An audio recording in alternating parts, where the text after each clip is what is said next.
Hello everyone, welcome back to Kanode Knows, brought to you by Dig BMX. This week we're back to the BMX action and we're talking to one of my favorite riders to watch, and I can't relate to his riding at all because he goes fast and high and it's incredible to watch. Corey Walsh. If you're in BMX, you know exactly who he is. Fast and loose, rides for Colt, Odyssey, Vans, and can shred a bowl like nobody's business. He's the master of pools, the king of transition, and just an interesting guy, so it was cool to chat with him. We went pretty long. It went by like that, but it's, prepare yourself for 2.5 hours of talking to the man. Before we get into it, let's shout out Dig. Make sure you like, subscribe, share the show with a friend.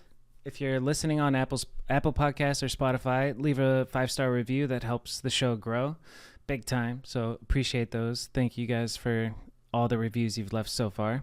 We talk about health a little bit in this episode. One thing I'd like to push you to do is try out RAR Life Superfoods. RAR Superfoods, owned by John Mata and Joey Mata. It's a green powder that you put in, you shake it up, and it's a good way to get some micronutrients that you wouldn't get in your normal diet. And if you eat like shit or don't take care of yourself, this is a good start to start adding in the good stuff instead of trying to eliminate all the bad stuff all at once. So if you're in a shitty spot with your diet, go to rarlife.com and use promo code Kanode for 15% off. Corey, thanks for coming on, and I hope you all enjoy this episode of Kanode Knows with Corey Walsh. Let's get into it.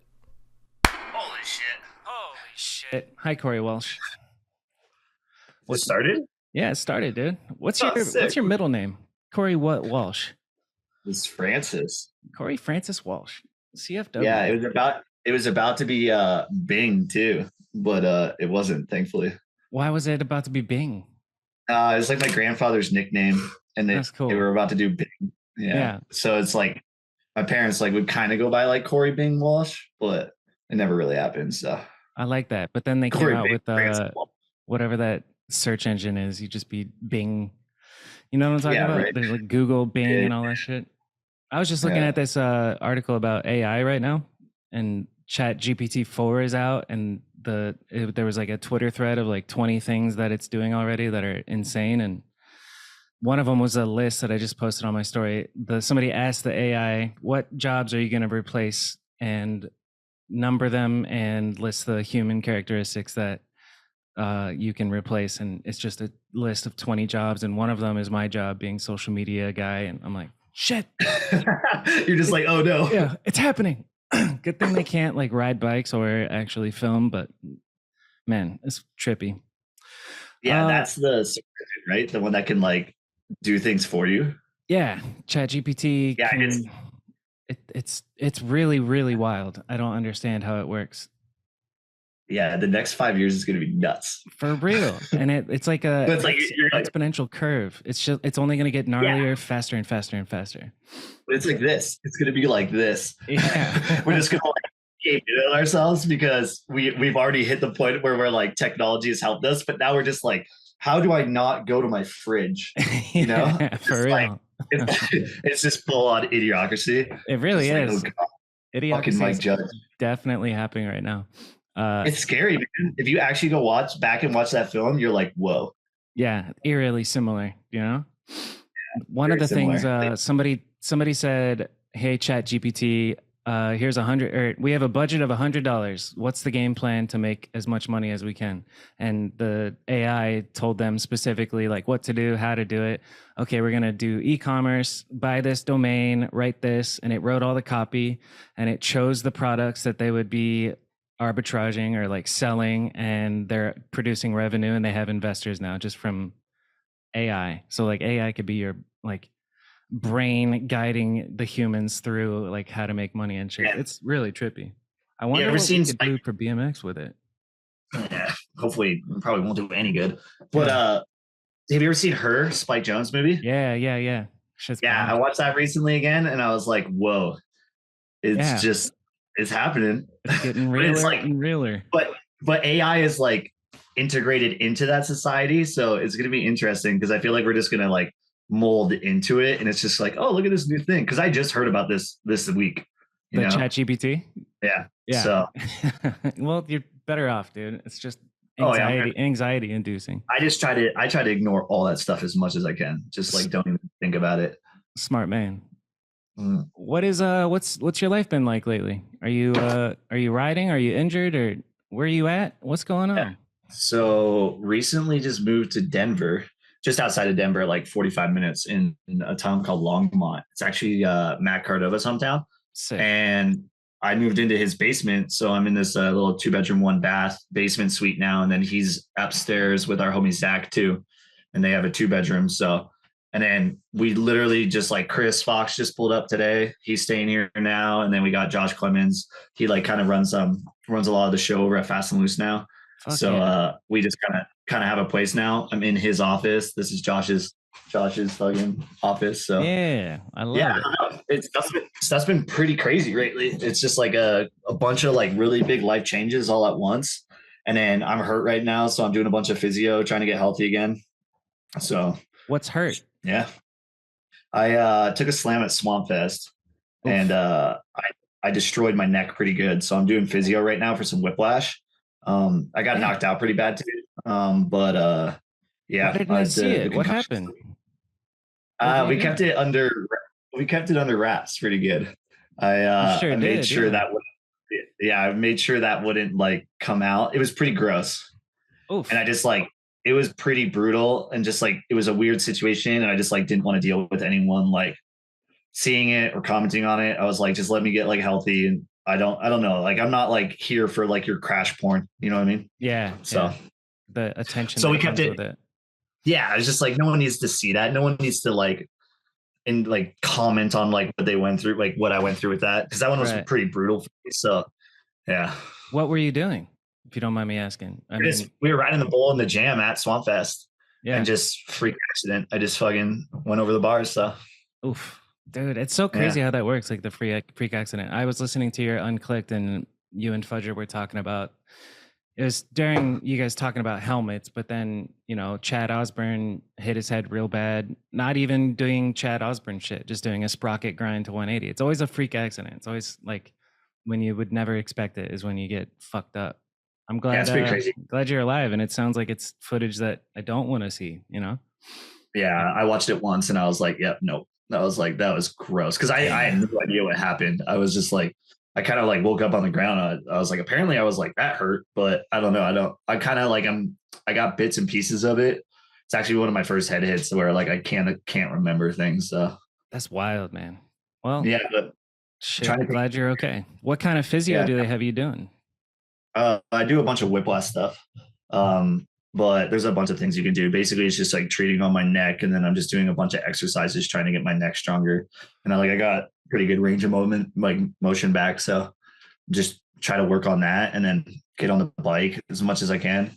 Yeah, how Just bad like been was on the the. range of motion like right after it happened? I guess Swampfest It was wasn't that brutal. long Man, ago, right? It was like a month or so I was ago. like a month now. Yeah. Well, last Friday, I don't know when this is going to come out, but last Friday was a month. So it's been a month since like Swampfest. So this Friday coming up will be 5 weeks. Were you just like legit you couldn't move your head at all type thing? Were you I in a couldn't. neck brace at all? Yeah, I had a neck brace for the flight because they were worried about that, but my neck was like doing some pretty crazy spasming at night, and it would wake me up, and I would just be like yelling. It was pretty crazy. Like the amount of pain that slam was nuts. Yeah, dude. So Waking up yelling doesn't sound pleasant. well, it's Yeah. like yeah.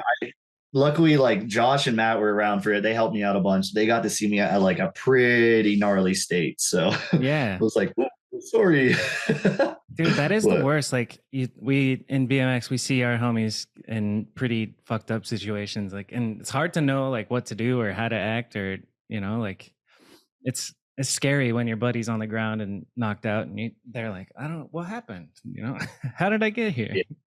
Especially like one like that too. There was so many contributing factors to that one that was just like I kind of had a meltdown and stuff. I was like, oh, this is gnarly. So That sucks. Were you wearing your helmet?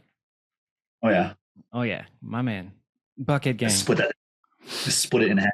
Yeah. I don't ride as fast as you or go as high as you, but I'm starting to rock a helmet here and there. And it's a Like, yeah, slow transition to get used to having it on my head, but I back the helmets, It's yeah. I mean, I do too. I'm not like crazy loud about it, but it's like I'm stoked people, it's not taboo anymore Yeah, because we're what we do, you can't get out of a lot of stuff. So it's pretty for sick real. that no one really cares anymore if someone wears a lid. Yeah, I remember I was having this like discussion with my girlfriend, and she was like, "You should wear a helmet," and I started to try and argue like why I don't want to wear a helmet, and then like 5 minutes in, I'm like, "There's no real like argument to not wear a helmet," like other than you think it looks stupid, but aside from that, there's that, and even that is a stupid argument. Like, who cares what it looks like if it protects your life? Yeah. I So mean, it's like so integrated. It's so integrated into our culture now. It's pretty sick that yeah. no one really cares. Your So whole crew, Fast and Loose, all rock a brain bucket, yeah? yeah, Most of everyone them? does. Yeah, that's what's up. Yeah. Uh, so why Denver? How'd you end up there? We just basically this place became available and Matt kind of told me about it.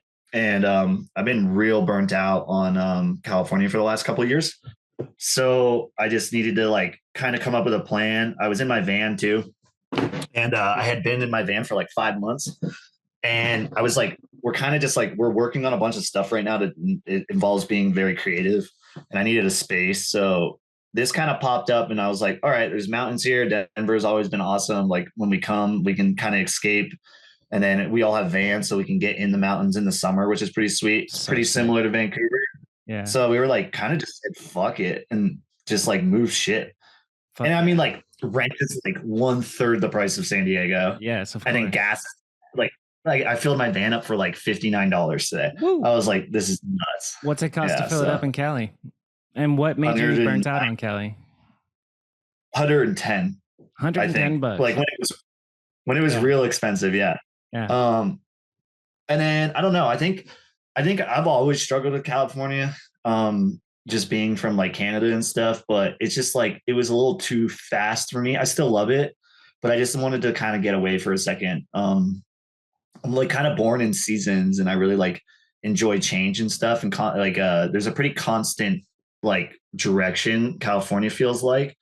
And then I don't know. I just like once I just had to get out to try to be a little bit happier. And then, yeah. Fuck yeah. Is it working? Are you happier besides being injured? Yeah. I mean, yeah, it's pretty sick. This place is pretty awesome. There's a lot of connections here and there's a lot of just, I can actually like zone in and work on myself, which is pretty sweet. I haven't been able to do that in a long time. So Fuck it's pretty yeah. awesome. Just I see you trying to drinking that grow. kombucha. What are you working on yourself? Huh? I said you said work on yourself. I see you're drinking healthy Oh, probiotics. So what no, do you mean by working on yourself? I mean, like I've been hitting the gym extra hard. I've been just like kind of working on my mental health, like trying to get that really reined in because it kind of got out of hand for a while. So Fuck just yeah. trying to like have a little bit more. I don't like the word structure, but it is kind of nice right now for this like point in Yes. time.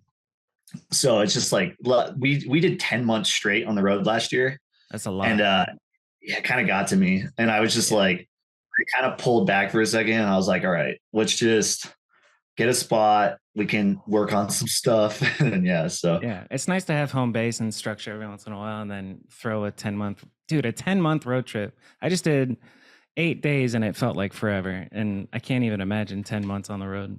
But it was pretty crazy. It's wild how when you're on the road though, like the amount of time that's going by right now just working on stuff, it's insane. It feels like it's like this, but then when you're on the road, it lasts forever because you're like yeah, constantly getting like things. But yeah, it's pretty crazy. It's like it's like the question of balance. You need to have proper balance, right? yeah. So I'm just like trying to work on being able to have a little bit more balance in my life instead of just like manically being like running away like I'm going Total chaos. I'm going to Kentucky, and we're riding a bull or a to, pool. yeah, yeah. So what does this structure look like, and what are you doing in the gym? I'm curious because that's something that I recently got into, like last year, started working out, and everything feels better because of it.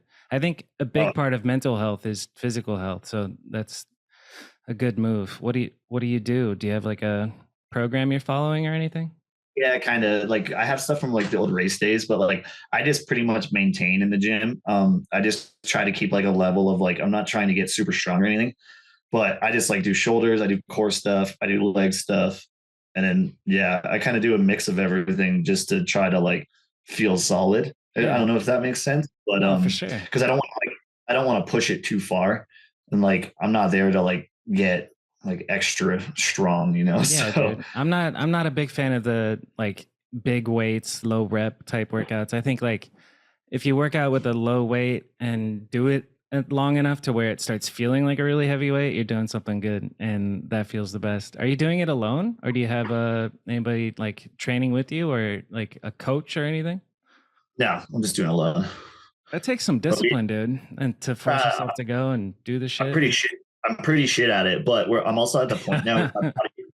I'm at the point now with my body, and I'm at the point with riding now where if I don't do it, I can't be where I was. Like I can't do what I want to do. Yeah, dude. It's just work. Yeah, so it's like I have to like actually be on a schedule, or else I'm going to be on a trip and I'm going to like hate myself, you know. Yeah, So for real. yeah, What what the fuck? I was about to ask. Oh, how old are you? Are you and you're reaching that point of like, oh, I got to take care of my I'm body. 28, but Yeah, that's about the age, dude, huh? yeah, but I've gone through 3 years of consistent injuries right now. Damn. It just kind of like doesn't stop. Right. So Well, yeah, actually, I don't even know if it's pushing through it. consistent injuries. It's just this is what you do. It's kind of just like a part of it now. It's pretty crazy because it's like when you get this much time to work on video projects, like it's just I think it causes more just danger, you know. Yeah, So it just allows you to put yourself in more situations. So yeah, the stronger I am, the more I can handle it. So just really trying to work on that. for real. Like one thing I think that I'm jealous of Simone, because he grew up and he was in gymnastics, and I was like, Oh damn. yeah, Yeah, like that kinetic intelligence of being like knowing how to move your body and shit. Two things. If I could go back in time and like talk to my parents, I'd be like, put me into BMX racing and then also put me in gymnastics. Because the racing background when you're young, learning that shit, like I know you did, is there's there's a clear difference in how people ride and like bike control and all that shit. And your shit is yeah. dude, the way you ride is the type of shit that I would show somebody who, doesn't know anything about BMX, because the shit you do is the coolest shit. You're going fast as fuck, you're going high. It's so dope. And it's like simple. I Not appreciate the simple, you know what I mean, but it's it's pleasing to watch. And I can watch it, and like, on street plaza, plaza type riding where it's a flat ledge, like I can feel what it I can like empathize what that trick feels like in my brain, like I don't know, a 180 to Smith to full cab or something. Like I can feel that. But what you do, I have to just use my imagination. I'm like, that's got to feel like we. I mean, I can't do any of the other stuff. So What can't you do? That's one of my list questions I have. What tricks can't you do that you wish you could? crook grind. I have no idea how crooks work. I've tried them. They literally just don't work. Um, yeah, I don't really know. I don't know if there's really anything I would like to do. Did you learn them all when you were young? Like, did you learn all the basics that I can't do, like bar spins and tail whips and shit? Yeah. I mean, like, I think everyone kind of goes through those phases. Like, I had my woodward phase, you know, Yeah. just like I got there as a kid, thankfully, and like, yeah. So everyone, like, I was trying double whips there, you know, tail whips, but I Sick. don't know. You just kind of grow out of it. You like grow. I grew into my like. I felt like a little bit of my own. So Yeah, you did. uh, You definitely became like. There's nobody that rides like Corey Walsh. It's I don't know, something about the that's double weird. double pump, the stees in the air, the like absolute control that you have. It's unbelievable. I was just So rewatching Pull Back or Die, and I was like, Jesus Christ, the shit you're doing on loops is insane. Just in the middle of your part, you did a tire slide on the upside down part of a loop, and I was like, word, is that what that's called, or a scrub? What is that trick called when your first song ends? I have no idea. Just I'm gonna rub I my just tire against this thing. kid. Yeah, I don't know. Just trying to be Ruben forever. Yep. So on that note, speaking of Ruben, who were like your first influences when you were young? Who were the riders that you looked up to? And let me I'm guess. gonna I go would ahead. guess Mike I'm Aiken, gonna go ahead and Ruben, say you already know. Mike Yeah. Aiken, and Ruben, and who's the one that rode for T1? That was um, super smooth and aired out, and his name Joe? not Joe. That one's too obvious. But he rode for Who's the one that T1. Not Joe There's a Ridge. bunch. Garrett Burns is Oh yeah, I think the one I was thinking of. Anybody yeah. else? Who else you got? Chase. I mean, like Chase too. Oh Like I yeah, looked up to Chase super heavily. yeah. There's a lot of people. I mean, like Ruben and Chase and Aiken, and those are like my people. Like that was like like we all were. Yeah. So, When you were so like getting out of racing, how old were you when you? Because I listened. You were talking about the transition from racing to freestyle. If you guys want to learn, go to Unclicked. But like, how old were you when you switched from being a racer to doing it freestyle? 20. 20. No I shit. So retired when I was yeah, 20. you had a But long racing career because you started when you were like 4 or 5, right? yeah. That's But wild. yeah, it's pretty crazy. It's like a past life. Especially now, like being like 10, almost like 8 years out of it. Like I don't even think about that life anymore. It's pretty weird. What was that life But like, briefly? I don't know. The more I reflect on it now, and the more I'm like kind of just have a little bit different perspective. I was kind of just like going a lot through the motions, like as you do as a kid, you don't really know what's going on, and then you start to like kind of think for yourself, right? So it's like I don't know, it was just something that like I did, and it was awesome. It was amazing, and it brought me to here. But you weren't So like yeah, I'm just like consciously living. You were just like, going through the motions. I mean, kind of like, 'cause I feel like the age like past 20 or like, your adolescence, you just start to like kind of figure out what you want to do. Yeah. So I think that was, I don't know. I think I was just like, that was the life I was living. And then I finally saw an out and I was like, oh, look at this world. It's Nice. fun. What was your Yeah. out? So the reason I talked about like how old you were when you switched, because I was thinking like doing the math from being 4 years old to now is 20. You've been riding for 24 years. So like, but I'm trying to think. No, 23. I think I was five Okay. or six. We'll take 23 years. So that means like when you made the switch to freestyle, it was like 2000.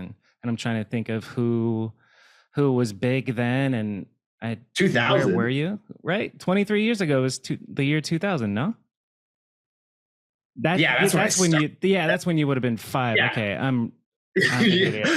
Yeah. I was like, no, I think it's like I would have been 18 in 2012, so Okay. 2014. Yeah, who Yeah. was I was like 22. I was like 2000. I how was old like, do you I'm think I pretty sure. am, Bob? Damn. Who was like the first person that you got to see in person that you were bugging out on, like your first holy shit, that's them, and where was it? I think we all have Embarrassing that enough. moment. It was Ruben. I Fuck remember yeah. being in Spain and I was with I had known Sergio. I was still tripping that we were hanging out with Sergio. But then I remember Ruben like walked into the bar and like a couple people were playing pool and shit. And I was just like, that was like I was just like, whoa. Whoa, So that's him. Yeah. yeah, which is pretty sick because it's like I love the innocence of like when you're younger with that. Yeah, me It's too, like man. it's pretty cool. It was like you get to like that's what's sick about our culture and our community. You get to meet your like superheroes, which is pretty crazy. For So real. And then I think I don't know, at some point you realize we're all just humans, but there's some like real special ones, like Ruben, for oh example. yeah. That Yeah, was for sure. And but then you also learn you're like the more time you spend with them, you're like, oh yeah, you're just a human. yeah, It's like kind of a cool lesson in life because you can portray that to anything. for real. Like even if society thinks that someone's like a higher standard than someone else, the reality is that they're the exact same. Exactly. And Yeah. it's just like it was a cool perspective that BMX taught you, like teaches you. It's pretty sick. 100%. It applies. Like I'm in this real estate industry now, and like there's people that new investors look up to, like, oh my God, basically like that's Van Homan type shit. And it's like, no, that's just Pace. That's just Jamil. They're just everybody's people. It does apply to every single aspect of life, which is cool. Because then it teaches you Yeah. a little bit how to act when you're with somebody like that, like you don't have to like kiss their feet. You just treat them like a normal person with respect and shit. Yeah. I mean, like there's 8 billion people on this planet now. So it's like, Yeah. it's pretty crazy. Have we hit 8 bill? Are we? I'm pretty sure someone checked me the other day. Yeah, 8. Maybe check your AI thing. Let's ask Chat GPT. How many people are there? Chat GPT is like, there's too many. We must destroy population of Earth right now. Oh, we're close. Sounds like What are we at? 7.88 billion. 7 point, but that's I think 2021. So I think we're about to. I think we've hit 8. yeah, how many people are on Earth in 2023? Oh, we're so close to 8 billion. 7.94 billion right now. So we're getting there, dude. That's wild. Isn't there like a statistic? There's a statistic too that we're going to drop in population. Also, Yeah. I'm sure that's like a thing. Somebody was talking about you can use the metrics of like how many diapers are being sold, baby diapers versus adult diapers, and right now, this in the first time in history, adult diapers are being sold more than baby diapers. So it's like we're gonna have a generation where it's all old people and then not that many young people coming up, which is interesting. Like thinking about because you always hear like, oh, we got an overpopulation problem, blah blah blah, but we might have the opposite of like a population collapse coming pretty soon, which is kind of trippy to think about. Yeah, shouts data mining. We just know everything now. Yeah. It's not natural to be able to like look up anything on this device in your pocket at any moment, but here we are. Yeah, it's pretty crazy. Like I'm being very aware when I drive right now. And I had an appointment today in Denver and I got there. I had to use my maps once, but I got home without it. I was like, nice. Yes. I was like, just if you're just like aimlessly like looking at you're never gonna like see your surroundings, so for real, if you become too dependent on GPS when shit hits the fan, you're not gonna know how to get anywhere. Or like, some people don't know like north and south and east and west. And I'm like, you gotta get it together, man. What's your I think you're in a good spot. If you're 45 minutes outside of the city and you're in Denver, you're in a pretty good spot for if shit hits the fan, you can, and you've been practicing living in your van for ages. Like you'll be all right. You'll make it when the zombie apocalypse happens, Yeah. Fucking later. I always say like if some catastrophic shit happens, just take me first, man. I don't want to try and live through an apocalypse. That sounds exhausting. Yeah, I'm good. I don't want to ever have to hurt someone. Fuck that. Yeah, for real. Have you ever been in a fight? No, I mean like once in grade school when I was like 12. Nice. Yeah, or me like, neither. I think I was like 11, but yeah, I'm not a fighter. Yeah, me neither. I've never physically hurt anybody. I think I've emotionally hurt some girls, but that doesn't count, dude. I want to be able. Can you fight? Have you done like jujitsu and all that shit? No, absolutely not. That's one thing that it's like in the back of my mind. I'm like, I'd like to be able to defend myself because I've never been in a fight, and I would just get like, now that jujitsu is so popular, like there's kids that are like up to here on me and look like a toothpick, but they could kill me with their bare hands, and I'm like, maybe I should try and learn some self-defense shit. But I think if you're good at like, I don't know, avoiding bad situations, then you're chilling. I think most of the time you can either like get away or use your words and diffuse a situation. I'm sure some shit like that has happened on Fast and Loose trips. Any stories of like fights that broke out during these years of the Fast and Loose squad? I mean, not fights, but we've definitely gotten into some shit. Tell me about it. I don't I can tell one story. Okay, we were just so we have a new video coming out called Magnitar. Magnitar. Magnitar. It's our new Fast and Loose full length. That's actually what we're editing. That's one of the reasons why we're here, because we're editing that now. But we were in New Mexico. I'm gonna blank on the skate park right now, but so we were riding the skate park. No, it's a crazy one. It's like, I mean, I can look it up, but I don't want to stare at my phone while we're talking to the internet. The fucking irony of that sentence, dude. People are staring at their phones. It's like what a Joe Rich is like. Our phones. I know, right? Like, we're just having a conversation that people are going to look at later on in life. Okay. New Mexico. Okay, I can't find it. But so we're at a park there and we're just kind of riding and hanging and filming. And we're trying to get some clips because there's like this crazy storm coming in. It's like lightning everywhere. And Josh had noticed a guy kind of by the vans and he was strapped. He was like kind of waving a gun around and we didn't see any of this. And then all of a sudden, like we're like kind of mid filming a clip and then we kind of look back and I forget who said something. I think it was like Josh but the dude was in Jason's van. the front door was left open and this dude is in the van. With a So then gun. like well, we didn't know he had a gun. Yeah. So, but then Paul like Tholen, he was on a trip with us. He like runs to the van as fast as he could, but he was smart about it. He kind of like walked by the van, and then the dude got real shook. Like he was just coming down off like a trip, and he was just real shook. And it's pretty funny because he grabbed a grocery bag from the van, and then like he tried to like kind of walk away with it, and then we all kind of ran down there and pressed him. Luckily, nothing happened because he was just kind of scared. He like had like he was out of it and didn't know what was going on, which was kind of a blessing in disguise because he was all of a sudden just like, oh, no, I'm sorry, and he had a Trader Joe's bag filled with beer. That's all he had, and then we were just like, man, you need this beer more than we do. Just like we were just like, dude, take the beer, get out of here. Wow. And then and then we were just like the whole situation, nothing happened. It was pretty sweet, it went smooth, and then like he was walking down the road, and then like he met up with a buddy, and then it looks like they were starting to come towards us to press us again. So we just loaded up. We threw everything in the vans as fast as we could and just like took off. Yeah, get the fuck out of there. That's the way to go.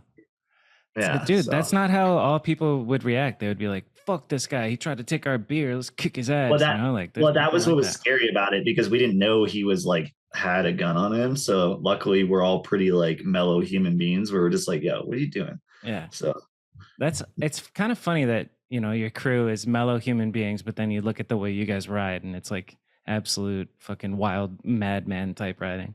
You would think that with the way you guys ride, you would think that you guys are a bunch of aggressive like pieces of shit, you know? I love it. Someone said that to me the other day that we had that image of us, and I was like, wait, what? I was like, I'm pretty sure like I'm about to go to the gym after this. I don't drink. I'm like pretty mellow. Like Matt's mellow as fuck. Chris is mellow. Josh is like, we don't party anymore. It's pretty funny. That's what's up. So yeah, I guess if people, that's just the illusion of the internet. You know what I mean? Like, yeah, it's called marketing, baby. Don't worry about it. Sometimes you don't know, and that's okay. That's funny, man. Let's see. So I want to talk about like still get back to your like influences. Because I remember one of the first videos that I saw that affected me and what made me want to ride was Voices from a UK video, Joe Cox and Dan Cox. And that came out, I don't know, 2005 or 2006 or something. But what video was imprinted in your brain and like inspired you to ride the most in your impressionable years? I guess 8 years ago, or maybe before when you were racing. What freestyle video did you see that you were like, fuck, I want to do that? It's pretty crazy because I was a pretty sheltered kid. I didn't know about a lot of things, but it was just props in general. Props, grounded, drop the hammer was huge on me. Left right was really huge. Yeah. Fit life. There was a bunch of stuff, like a lot of the fit stuff was a huge influence. Dude, fit was killing it for a while there. It's so good. Oh yeah, like man, like the chase stuff, you know, like that stuff's burned into my head. Like everyone else's. Yeah. But even just like all of it. So I don't know. Like I didn't have that. There's only a few videos, but it was only later on when I really like discovered the culture of BMX a little bit more, you know. And I was like, oh, whoa, because you can still ask me like, oh, have you seen this? And I'll be like, it's probably, which is insane because it's like, Elaborate on discovering the culture of BMX. What does that mean? I mean, that just ties into the same thing as like when you start to like think for yourself. You know what I mean?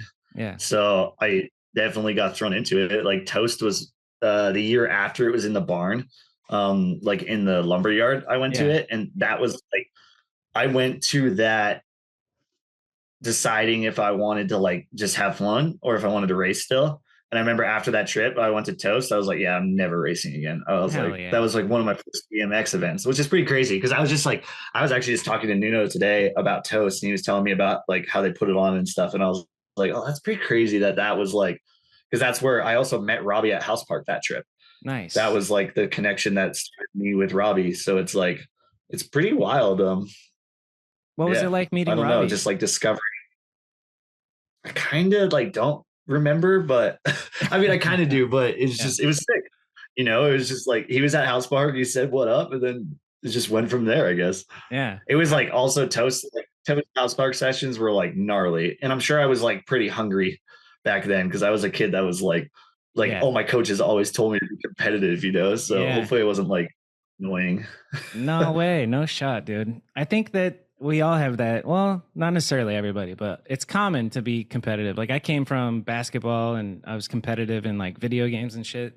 And BMX is like a freestyle thing that's like all your own, but you still want to compete against yourself and like show out when it's time to show out, you know, especially if you're a young kid at a jam and like your heroes are there. Like I'm gonna want to try and do some shit and get some eyeballs on me. I don't think there's anything wrong with that. Yeah, hopefully. Well, yeah. But yeah, it was pretty crazy because I got dumped on like the culture sides of everything quick too. And I got real into music super fast and like the, punk, like hardcore, just heavier style of music scene. And Nice. that like fully like grabbed me. Yeah. And that was like so then you like learn the culture of all that, and it's just like kind of opens up your world to like, wow, there's like a lot of cool shit. For A real. lot of like people stuff that people don't know about that you can like be really excited about, Yeah. So tell me about, because you said you were a sheltered kid. What do you mean by that? And then talk to me about the initial music. Okay, like small town Ontario, which is like just I lived in a town called Ayr, Ontario. So you're kind of just, if you're from there, if you're around there, you're sheltered, like you don't get to see a lot. And then I moved out when I was 17 and it was like, oh, look at this big world, Yeah. Like I moved to Vancouver, like right out of high school. I like flipped the high school off. I said, fuck off. And then I didn't go to prom or anything. And I left because I was like, yeah, not prom. I didn't go to graduation. So, and you moved out on your own at 17?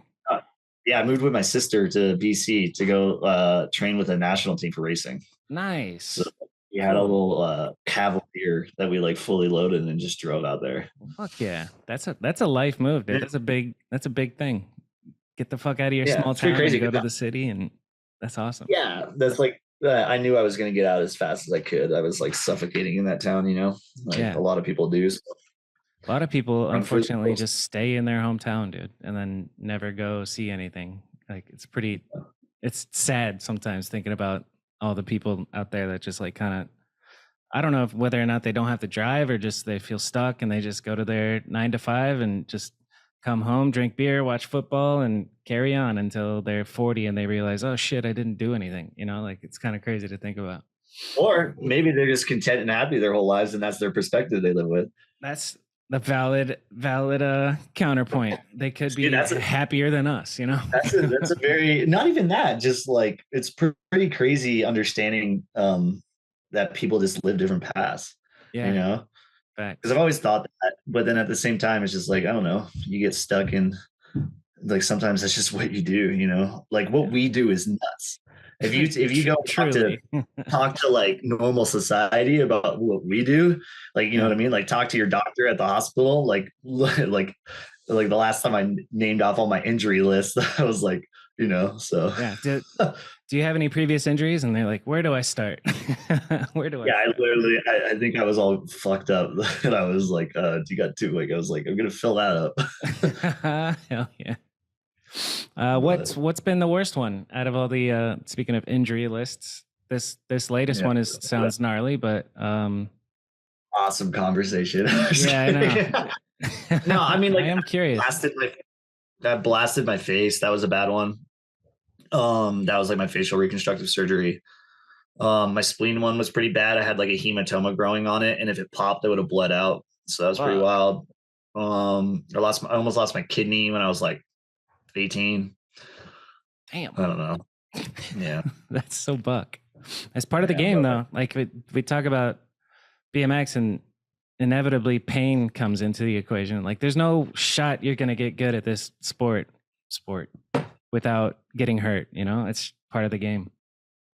I mean, it's pretty crazy. Yeah. The way we're trained to like handle stuff, and then how in a moment you could be like one way too. It's like, it's pretty crazy. Like the last crash I just had was like some crazy amount of pain. I get like these migraine things too, and I got migraine during all of it. So it's just like layers and layers. So yeah. I remember like, in that moment, but it's crazy though, because now I'm out of it. I'm like, oh, when can I ride again? I'm like doing everything possible. Right back to it. It's interesting. So It is. My buddy Yeah. Nick Bonnell here, he just re-injured his knee for the fourth time. Like he's had, I think, a couple of surgeries on his ACL, his MCL, and he's gone out for a year. And then the doctors are all like, "You can't ride," and then he's just like, "Fuck you," and he's gonna get back on the bike, and you can't stop him. It's wild. If you really want to do something, you're gonna do it, regardless of Yeah. what the doctor says or how bad you get hurt. You can always bounce back. And it Yeah. feels like when you're young, you feel invincible, But as I'm getting older, I'm like, yeah, I got to, maybe I'll just chill a little bit, like at calculated risks, and I'm only going to do. Well, yeah. Yeah. Now it's wisdom that comes with it. It is calculated. It's like risk management. It's pretty funny. Yeah, 100%. Just like understanding it. And like, I think that's just a lot with like how people's styles change over time. It's pretty crazy. Like, because I'm like continuing to see my style change just based off of like what I've gone through, Yeah. and that's something that you don't understand with like when you're a young kid and you see people like kind of change things, you don't really understand why. And I was super ignorant to it, and then the more wisdom and the older you get, you realize that you're doing this because of like, it's the only way to be able to maintain something like this. Yeah. And then if you're confused on like, and then if it's like confusing on like what I'm saying, like for example, like the one I always like love to use is Ruben, because Ruben had a bunch of different cycles of his style. Yeah. Like how long are you going to be able to jump off of like the wall rides he was doing? Right. You know what I mean? And then he transformed his style into like the carving and bowl, like into a different way to like present it somewhere. Yeah. So yeah, it's pretty. I don't know where I started with that, but no, it's just like people's style changing to like create longevity almost. Like Sergio Leos, the fact that he's still out there shredding and the way he rides is just like transition, and it's just not too taxing on your body unless you eat shit, obviously. But I love watching Sergio ride. Like watching him, I think he was at the latest Battle of Hastings, and that was a treat. Were you there too? Yeah, I was there. Yeah. I'm sorry for forgetting. Everything's a blur. No, you're good. That one was an interesting contest for me. So yeah, it was pretty fun. Speaking of contests, I mean, I'm sure you've been to your fair share of them. What do you think is the best contest in BMX? What's the most important one for the BMX culture? I don't know. I mean, like Pro Cups were nuts. We had no idea what we had. It was so crazy. Tell me about Pro Cups. I never was like too in tune with it. It's Vans Bowls, right? Yeah, this is Vans would put on a contest series around the real world. There was like 4 stops, and then we basically get to travel around these stops and go to them. And then it was like a contest format, obviously, and they gave out money, and yeah, it was pretty wild. That's pretty fire. Yeah, but you like definitely don't understand what you have until it's like it's gone now a little bit. So definitely, you don't know you're in the good old days until they're gone. Yeah, just funny because we're living in the good old days right now, which is even crazier. Mm-hmm. Yeah, it's pretty wild. But yeah, that contest series like meant a lot for me because that was like that was my how I don't even like saying the word career, but sure, like that's how I was able to like be able to ride my bike more was like through those contests because they like allowed me to meet people, meet my friends, travel the world, do like crazy stuff. Yeah, it's pretty cool. Yeah, super dope. And I think when you're at the level of like BMX is your career and you're making a living from it, I think contest money is a big factor. Like that's a huge thing. Oh yeah, and then in order to having that go away is having that go away is pretty crazy. Yeah. But how'd that feel? I mean, it's okay. It was just like how to learn to adapt to it and stuff like that. I remember I was talking to like another one of the other like older riders, not that old, but just like during like magazine incentives. Yeah. And how like prominent that was to your like actual being able to survive. Mm-hmm. But like I've never like we have one like once a year, you know what I mean? So that was before our generation. Yeah, it's pretty interesting. So it's kind of the same thing. I don't know. We just learn to adapt to it. Yeah. It'll continue to adapt too I don't know what the future of, making a living as a BMX rider looks like.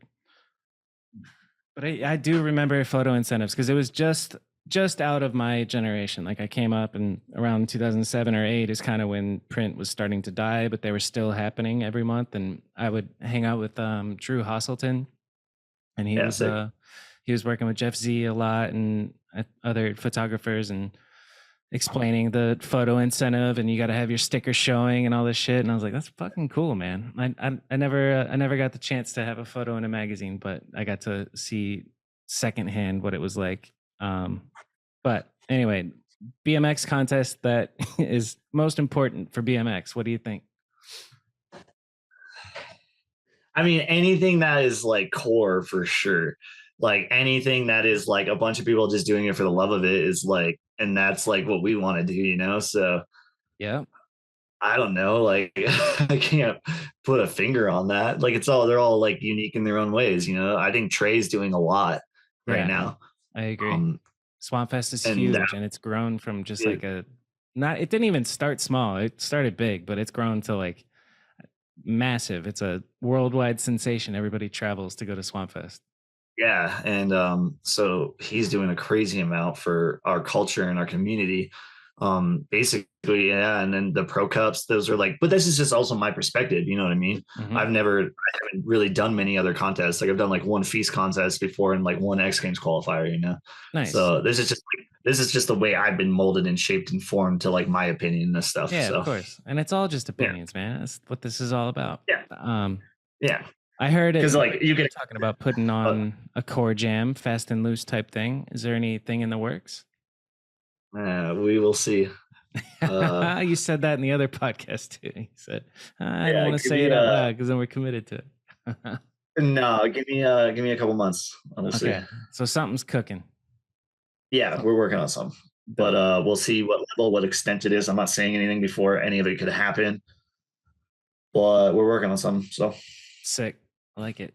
Yeah. What did you mean earlier when you said you're doing a lot more creative shit for this next video or for this next whatever project you're working on? What type? Give me a we're hint. just we're just doing a like because we're working on our full length right now. So that like all the graphics, everything for that, all the transitions, you know, just building a video, you gotta theme it out, do stuff like that. And then we're pushing pretty hard with fast and loose right now. We're kind of going a different, well, we're just really trying to dial it in. I'm kind of working full time at it now with Josh. So we're kind Sick. of just pulling in like actually in a space where we can work on something because before it was kind of like on the road as we did Right. it. So Well, it's so hard to like run like a merch company and a brand from the road, I would imagine. What oh does yeah, Fast and it's Loose impossible. look like? What are all the moving pieces and what are you involved in? And how did it start, first of all? And then tell me about Fast and Loose in general. I don't know if my brain. Yeah, no, it started Jason and I just talking shit in Portugal and the Lost Bowl, and then that was 2017. So 5 years ago. No, that was 14. Holy shit, five, six, 9 seven, years eight, ago. 9 years ago. So, Yeah. and then yeah, one full length video later, and just kind of still scraping by, trying to figure it out. And then yeah, now we're trying to do a little bit more with it so that we can kind of do a little bit cooler stuff. Yeah. Which like what I won't talk about, you know. So To yeah. cooler secret stuff. Well, yeah, it's not secret. It's just like I'm not gonna run my mouth before anything ever happens, you know. Yep. I That's do that that's enough to that's my friends, and wise. they gotta deal with it. Yeah. So um yeah.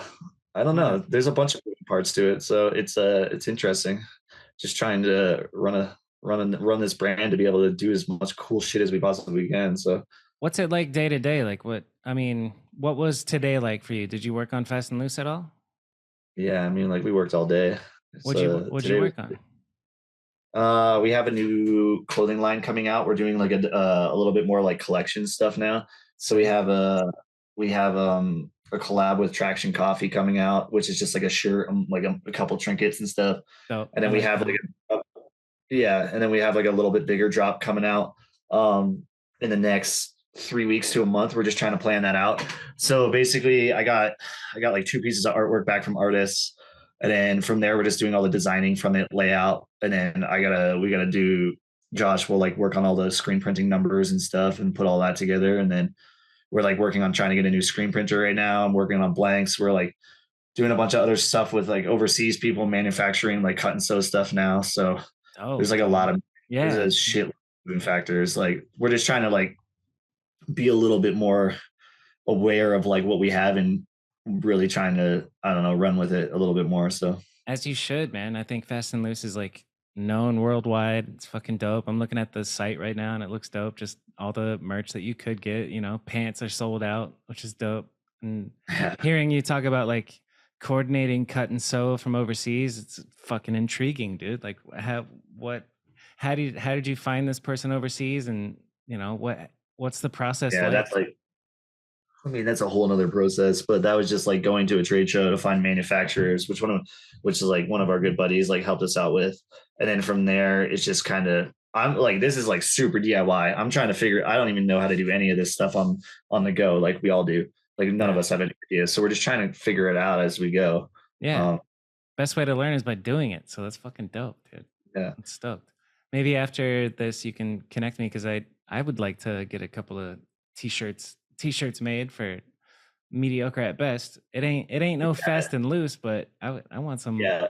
some I merch. mean, a lot of your MOQs are going to be friggin' 500 though, so you're going to have to be ordering a lot of t-shirts. Yeah, fuck. That's so wild to think about, the MIQ. Have you guys looked into like what's it called when you print on demand, or like you Drop shipping. yeah, drop shipping? Is that Yeah, something it's that you just guys it's looked not. at?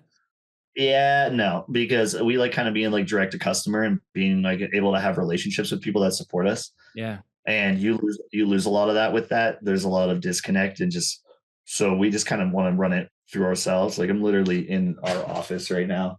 So we got like all our stock here and you can't see this. But in Does the the real laptop world, move? Show me. I can't you're on my friggin' I can't even show Okay, you. fuck it. Yeah. You're on like a computer. So. I want to see the stock, dude. Nah, it's secret. This is all secret. Top So secret shit. Yeah, man. yeah. I'm stoked on Fast and Loose. How did the name come about? Jason came up with it through the dudes at Backbone. Uh, yeah, so he kind of told us about it, and then realized the Backbone dudes ran it, and then they kind of just like hopefully let us just, I don't know, kind of took it over. I guess I don't know how that all worked. That whole thing's kind of blurred, and I'm Yeah. like feeling comfortable about it because I'm like, but like those dudes are the most fucking badass human beings ever. So Backbone is in like, Australia, yeah? yeah, Dope. like if you ever want to fuck with a shop, fuck with them. They are as core as you get, which Hell is the yeah. sickest. That is the Yeah. sickest. So, Um, yeah. you've been to Australia a couple times at least, I'm sure. Yeah. We've been like What's a lot now. It's like a second home. It's crazy. That is crazy, because it's like a 14-hour flight, 13-hour flight. That It's like one of the best places everywhere, right? It's like all my friends. It feels like all my friends there are like my friends back in Canada. So Hell yeah. I that yeah, was my first ever trip. I really took it for granted because I had nothing to compare it to, but I got put on GT bikes when I was 18 through like some Vital BMX like sponsor me contest, and I submitted a video and I lost, but they were going through the losers and they were like, this kid's cool, so let's put him on. And then the first ever BMX trip that I got taken on was to Brisbane and Sydney, and I got to stay with Dave Dillaward and see all the crazy parks that are out there and the street spots that are insane and just the culture, and it's fucking awesome, dude. Australia yeah, is the shit. it's What's your favorite memory from being in Australia?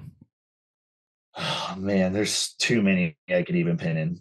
Like, there's so many good times that went down there. I Yeah. can't even like all the act jams, just being with friends there in general. Like we did a cult trip there, me, Jason, Vish, Dan Foley, Ben Piggott. That Yeah. was amazing. Cult Like, Down Under. I remember yeah, a crazy quarter pipe that you had to like mob through grass and then hit that yeah, you we, that you rode. That sticks out in my mind. That's the first thing that pops up. Um, yeah. Oh, First memory that pops into mind about Australia. Hit me with it. karaoke in Canberra, blackout singing "Deadly Sinners." Fuck yes. There's like a karaoke bar downtown. Oh, like I don't forget. I don't even know the name of it, but they would serve like those crankshaft beers, Yeah. the Ben Spoke ones, and just like the whole top would come off. But they like the karaoke bar. I think it was like kind of university town. Yeah, Canberra is. So it's we were just would go in there and people would be like kind of killing it at karaoke and they would know the BMXers because they'd walk in and you're just like fucking ignorant pieces of shit drinking. Yeah. And that was like back in the day too when I partied. So Yeah, that would be one of my all-time favorite memories. It's pretty That's a fun. good one. And then speaking And it of was one like, of the ones I actually remembered. So stoked. and you actually remember it. Is that what you Yeah. said? So yeah. Yeah, dude, I have some really great memories that I can't remember from my days of traveling with Sabrosa. And every once in a while, like Kyle Hart will say something to me, and I'm like, "Oh yeah, that was fucking fun." But I completely just blacked out of my memory forever. Speaking of places like Australia, you've been all over the world. What place would you say is like the most interesting, or did you like the most culture shock, or something that sticks out? What's a good I place that mean, if you could go to tomorrow you would go back to? South Africa was freaking mind blowing. Why? Um, just I don't know, being able to see the differences of like how people live was pretty cool. There's a very big distance between like economies there, so it was like one of the first time I ever saw homeless children, and Damn. that was like shock too. And it was pretty crazy to see um a lot of kids that are very underprivileged there and don't have anything, and how happy they were. It's Yeah. pretty wild. Yeah. Like that is like a big thing with our society that I don't know, like just like that was like one of the trips that taught me a lot. It's just about people, and just the world isn't exactly what you think.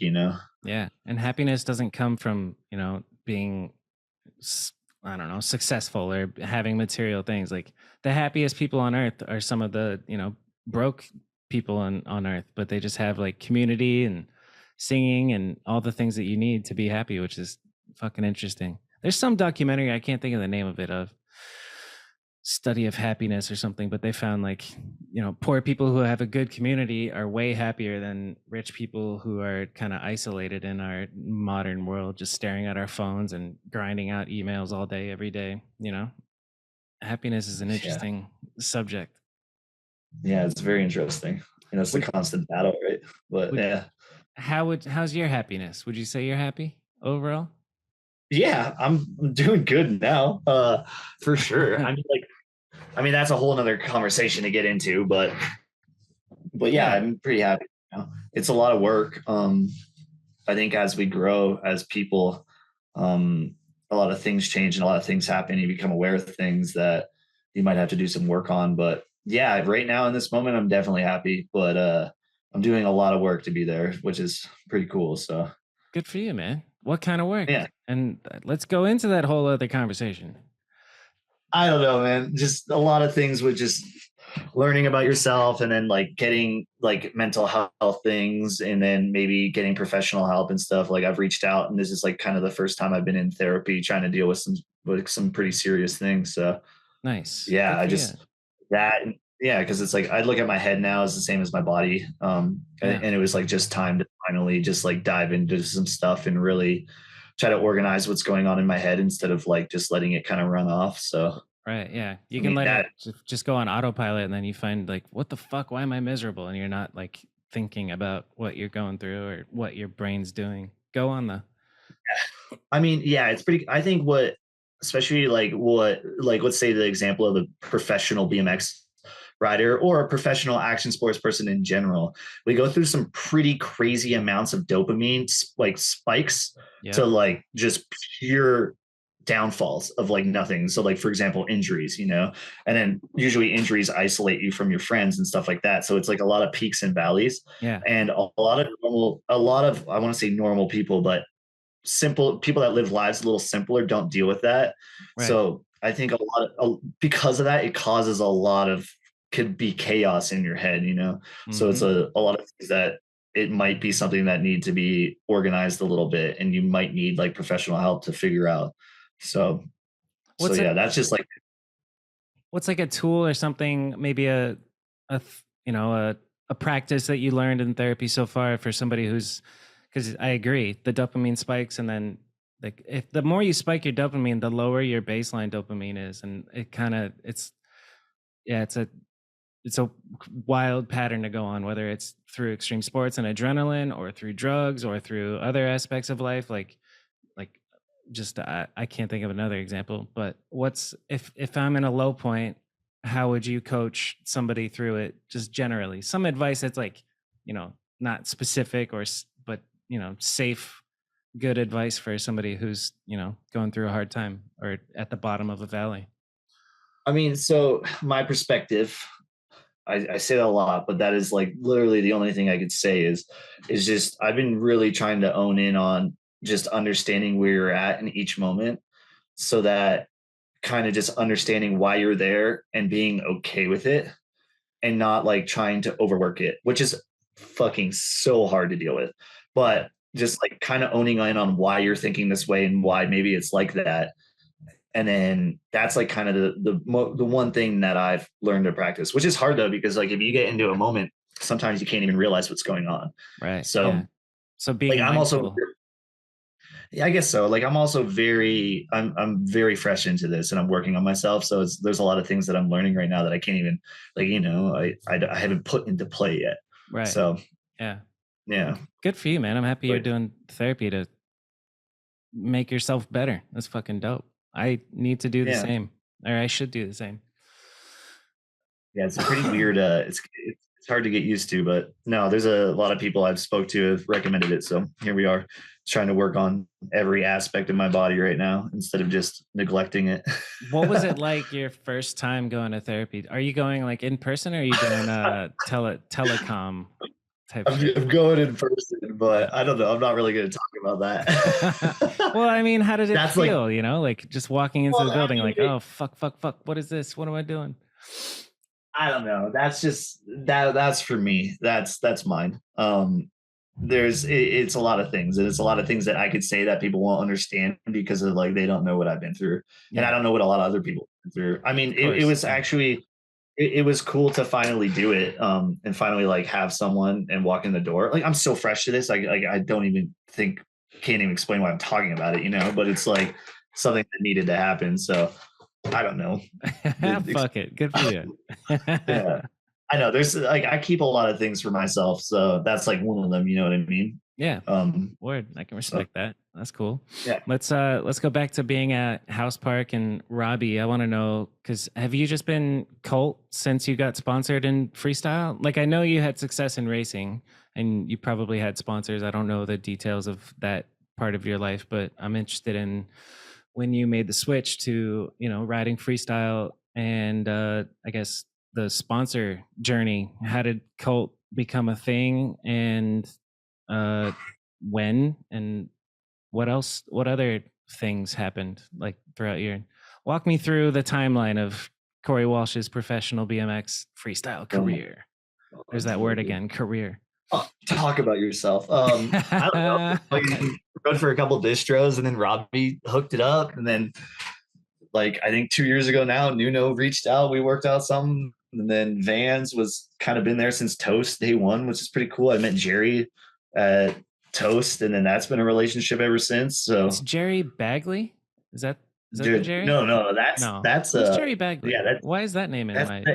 that's HB local. I'm pretty sure I'm pretty sure it's Huntington Beach. Wait, I Yeah. don't know if but Jerry Bagley's like old pro BMX. Okay. Yeah. I'm mixing up names. Who's Jerry for Yeah, Vans? Jerry Batters. Okay, word. I don't know if I've ever Yeah, talked to him, but yeah. but he like gave me my first ever package like after Toast and stuff, and yeah, so Hell yeah. That's what's up. I yeah. think I was at the Toast that you're talking about. I think I was at Toast at 13 and 14, or Oh, sick. 2013 and 2014. Those were some of my first first trips filming professionally for Sabrosa. I'm filming a contest but on a VX. It was a trip. Yeah, Uh that's crazy because at that Toast, I did not know Matt Cordova. I didn't know Jason Watts. He was there. I it's didn't. It's wild. crazy. Like all my best friends now that they were there, and I didn't even know, which is Yeah. like insane. I'm trying to So picture like what you would have looked like then. What phase were you in? Did you have long hair, or were you coming from what did you look and what was Corey's style in 2013 I don't know. 14? Clean cut, wearing a tank top. I don't know. I had no idea what anything was back Nice. then. Yeah. That's wild. And Yeah. then I meant to ask you well, let's continue the sponsor thing. So how, like when you say Robbie hooked it up, what does that mean and how did that come about? I mean, I was writing for another distro at the time for another brand, and then Robbie was just like, "Hey," like wanted to send me a frame and stuff, and then I just made that decision to do that, and then I just kept, I made it, I kind of was like, all right, I'm going to stop racing and I'm just going to film stuff, freestyle stuff, and Dope. just kind of travel and ride and do that. And then, cause I was working 2 or 3 jobs at the time for, I don't know, it would have been like 3 years after I retired when I was 20. And then I just kept filming video parts. And then all of a sudden, like things started to happen. The Pro Cup started to happen more, started to go down to California. And then from there, kind of, yeah, I like there was another offer that came to the table. So then Robbie like stepped in and then we made that official and then Sick. kind of just been history ever since. So yeah. What was your first cult trip that you were on, and who was on it? Do you remember? I want to say the Florida one, like the official one. We went after the first Swamp Fest. We did a Florida trip and stayed at Trey's house. Sick. I think. Yeah. Is But that when you saved Trey's life? no, that was how do you know about that? Because Trey texted me. He said, "Hey, please get him to tell you how you saved my life." Holy shit, there's a fucking story. That was crazy. No, but that was like 6 years before I saved Trey's life. Okay. So Well, tell me about how you saved Trey's life real quick. can we pause this? Do you cut this stuff up or no? Yeah, Can I go to the yeah. bathroom? Let's pause. I'm a P2. Okay, yeah. Let's do that. BRB. And we're back. Oh, I've always wanted to have a Nardwuar moment, and I feel like I just got that on you, dude. So I wish Trey story. I wish I could. I haven't seen that dude around Vancouver. That's like a goal in my life is to see Nardwuar. See Nardwuar, dude. What a fucking legend. I don't understand how he gets that information on all these rappers that like completely bamboozles them. Or just everyone in general. That's pretty crazy. Mm-hmm. Trey story. Yeah. We're doing that. All right. So fuck yeah, we're doing that. we're in Barcelona. I was on a fast and loose trip, and then Paul Tholen and Jason Watts had to go do some UCI stuff in Brussels.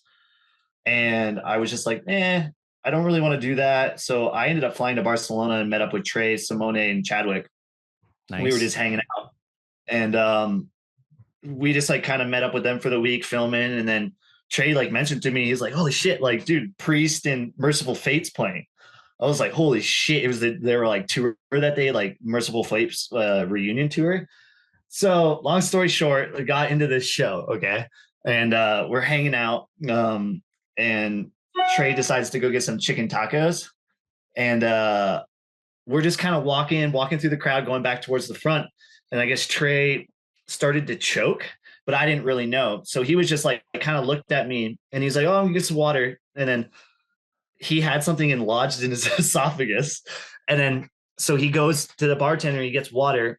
And then when he goes to take a sip, it like chokes him out and he started suffocating. Yeah, dude. And so he was like, he looks at like I was kind of like, what the fuck? Cause he was like down and he was like, kind of started to vomit. And the bartender was looking at us too, like what? Like kind of thinking like, oh, is he like fucked up? But he's obviously not. And then, yeah, he kind of made a notion at me. He's like, he's like, I'm joking. But he was like, couldn't see it. He's like, it's not funny. It's a very serious. It's kind of funny. But so now that we know he's alive, it's funny. Fuck yeah, he's alive. But yeah, so I like looked at him and I was like, you're fucking joking? He's like, yeah. And I just so I Heimlicked him. Nice. I Heimlicked him in front of like so many people, and it was like 30 seconds of reps of like real solid like reps because I was scared. I was like, holy shit, this is gnarly. And like I've always been taught like when you're just above like the rib cage, you like push hard, right? Yeah. But yeah, like 30 seconds, 45 seconds, it passed, and he like could breathe again. Whew. And it was crazy because after it happened, I looked at him and we were like, what the fuck? But then everyone around us was staring at us, right? Like everyone. It's like it was like an episode of Black Mirrors where everyone's staring at you as someone dies. But everyone started shaking my hand after. Like I was like, this is the bartender shook my hand, and then we just like I looked at Trey, and then we just like kind of just went back to the front, and then so then I remember like he messaged Kelsey or something, and he was just like, holy shit, Corey just fucking saved my life. Fuck so yeah, man. Had you known, have you like a Heimlich is something that I actually think about sometimes. I'm like, if that happened to me, I'm not really sure how to do the Heimlich. Did you know prior, or were you just winging it? Had you No, learned? I knew it from high school. Nice. We, Yeah. we did CPR courses, but I probably should have had a refresh. I mean, it's pretty common sense because you can Yeah. do it. You can do it to yourself on like a desk. You know, Okay. What's the you just have to move? Teach me I think Heimlich, basically, right now. well, it's like I don't actually know if I'm like, but it's just like below the rib cage, and Okay. you're like doing chest compressions as hard as you can. I'm pretty sure. I mean, it worked. So Cool. I think I got it. yeah, Yeah. but you're just it's pretty common sense. Like if someone's Yeah. choking, you just like, but you like Get the shit out of you, them. yeah, you have to. I was hitting them pretty hard, so Yeah. Fuck yeah, you yeah, saved totally Trey's life, embarrassing. dude. That's amazing. Yeah, it's pretty crazy. So he owes me. So Yeah. I well, love that. Let's well, since we're on the Trey subject, I'll hit you with his other questions that he sent. all right. Let's see. Tell Corey to tell the story about how he saved my life. We got that. Also, one of the happiest days of my life was when Corey told me my ramp was the hardest ramp to ride. LOL. I said, okay, that's not really a question, but what do you think of Trey Jones's backyard ramp? And why is it the hardest ramp to ride? It's just fucking hard to ride, man. It's tight. It's just, I'm like used to pools and shit too, but that shit's humbling. The ramp is not easy to ride. He makes it look real easy, but yeah, I've been there Yeah, and the shit is not easy to ride. you can imagine So, that, you know. So congrats, Trey. You're congrats. you win You win the construction. I don't even know if that's an award. He's always building weird random shit. I love Trey's I don't know, what's the word? brain. His brain, his life, stoked on Trey Jones existing. Yeah, the dude. And this is also not a question, but it's nice, so I'll read it to you. I just want to say thanks to the entire Fast and Loose crew for coming out to Swamp Fest the past 3 years and building 3 insane bowls. I don't know if people realize how involved they are every year. The year when it rained like hell, they all stepped up so much and seriously helped so much move everything inside. It's sick to see a group of pro riders actually building shit with their own hands and keeping DIY BMX alive, whether it's Swamp Fest, Act Jams, or other jams they do. Corey, Jason, and the whole crew are really keeping Core BMX alive and making it look damn good too. Aw. Thanks, Trey. Thanks, Trey. Yeah, what a sweetie. So. Let's see. Where to from there? Oh, I want to talk about Colt and what it's like to be on Colt. And because Colt has riders all over the fucking world, but there's like the main squad, and I would say that you're part of the main squad. What's a memorable trip besides that first one that you went on, and what's it like? Yeah, what's it like being on a trip with the Colt pros, Dakota, Chase? I mean, it's pretty sick. Chase. I mean, yeah. Now it's so normal now, but it's amazing. It's really easy. I've been like lucky enough to be able to go on trips with almost everybody. So yeah, I don't know. It's like I fucking love it. It's one of the easiest brands to work with. Robbie, I think Robbie just understands how I work a lot too. I'm pretty like I wouldn't say the word difficult, but I definitely work in a different way than a lot of other people. And like Cult allows me to do that, So How so? yeah, What do you mean you work different than other people? I struggle a lot with if there's anything to do with forcing something. I'm not good at it. I want it to be as natural as possible, like as what we're doing, because I never want like my love for riding to be like pushed away from something of having to do it. Yeah. I don't know if that makes sense, but it's hard to explain that to people of like, you can't really say like, I don't, it sounds super, I don't know what the word for it is, like almost prima donna, but like, I want to do stuff when I want to do it, Yeah. and when the how I moment's want right. to do it. Yeah, and then Which makes sense, especially with BMX, because it's fucking dangerous. So if everything's not lining up, you're not going to force it, and that's respectful. Yeah, and like I'm like a setup rider where I really enjoy finding things that excite me, and I really enjoy being with my friends and just like having good times. And sometimes the camera doesn't even have to come out for those, Yeah. But like the reality of the day and age we live in with content and having to be able to do it, like, yeah, I don't know, just Cult's been very accepting to how we do things, which is awesome. Which is like, I think why it's naturally so successful too, like it flows so well because I think people can see the natural sides of it. But Yeah, yeah, it's been cool. it's It's like super dope. yeah, it's pretty crazy to think that like I just go on trips with those dudes, you know, like being on trips with Dak is like always the funnest because he's fucking down. Yeah, And I dude. really like I'm like kind of a I really like I obsess about things, especially building things. I really like just like really building stuff or it's really fun when a spot isn't rideable and you make it like rideable. And Yeah, Dak is king of that stuff. he So really is, dude. Yeah. being like he's down, you know, because I'll do I don't know why. Sometimes the work for getting something is in riding it is almost better than riding it. Yeah. So, so yeah, like being on trips with him. I mean, everyone. It's been crazy. So, If I was like, okay, you have to pick four dudes from Cult to go on a trip right now. What's your dream Cult trip? Who's coming with you and where are you going? uh, that's way too hard. That's gonna make the other Cult members feel bad because Corey doesn't love me. No, do it. Fuck yeah. Well, I'm gonna go. I'm gonna go ahead and say like Jason, Yeah. Little John, and Preston probably. Dope. Yep. Like, Yep. like I just could have good guessed friends. that. Yeah. Okay, Yeah, so and then then who's okay, filming on that trip? Vish. Nice. We're bringing Vish too. Vish is the man. Yeah, Love it. we're bringing Vish. Yeah, I Yeah. fucking is my dude. So that's like dream trip, and then we're hitting Poland, Sweden, uh, Italy, and then Japan. Fuck yes, dude. Can I come? Yeah, yeah, sure. When's this Yeah, happening? sure. I don't know. No, Let's but figure out the budget. It'll probably cost about 70 grand, but we can make it happen. no, I know all about that now. So yeah. Ah, fucking A. Speaking of filmers and Vish, shout out Vish. I love Vish. Yeah. Who's been a filmer that you worked with that who's your favorite filmer that you've worked with? And then also who's your favorite filmer that you haven't worked with? Ooh, great, interesting. I mean, I really like Vish and I have been through a lot, you know. I've been with Vish like day one since everything. So Hell yeah. I mean, like he was like for the longest time the only person I can really film with and be comfortable because like I know he knew how I worked, kind of just like comfortability with doing things, you know.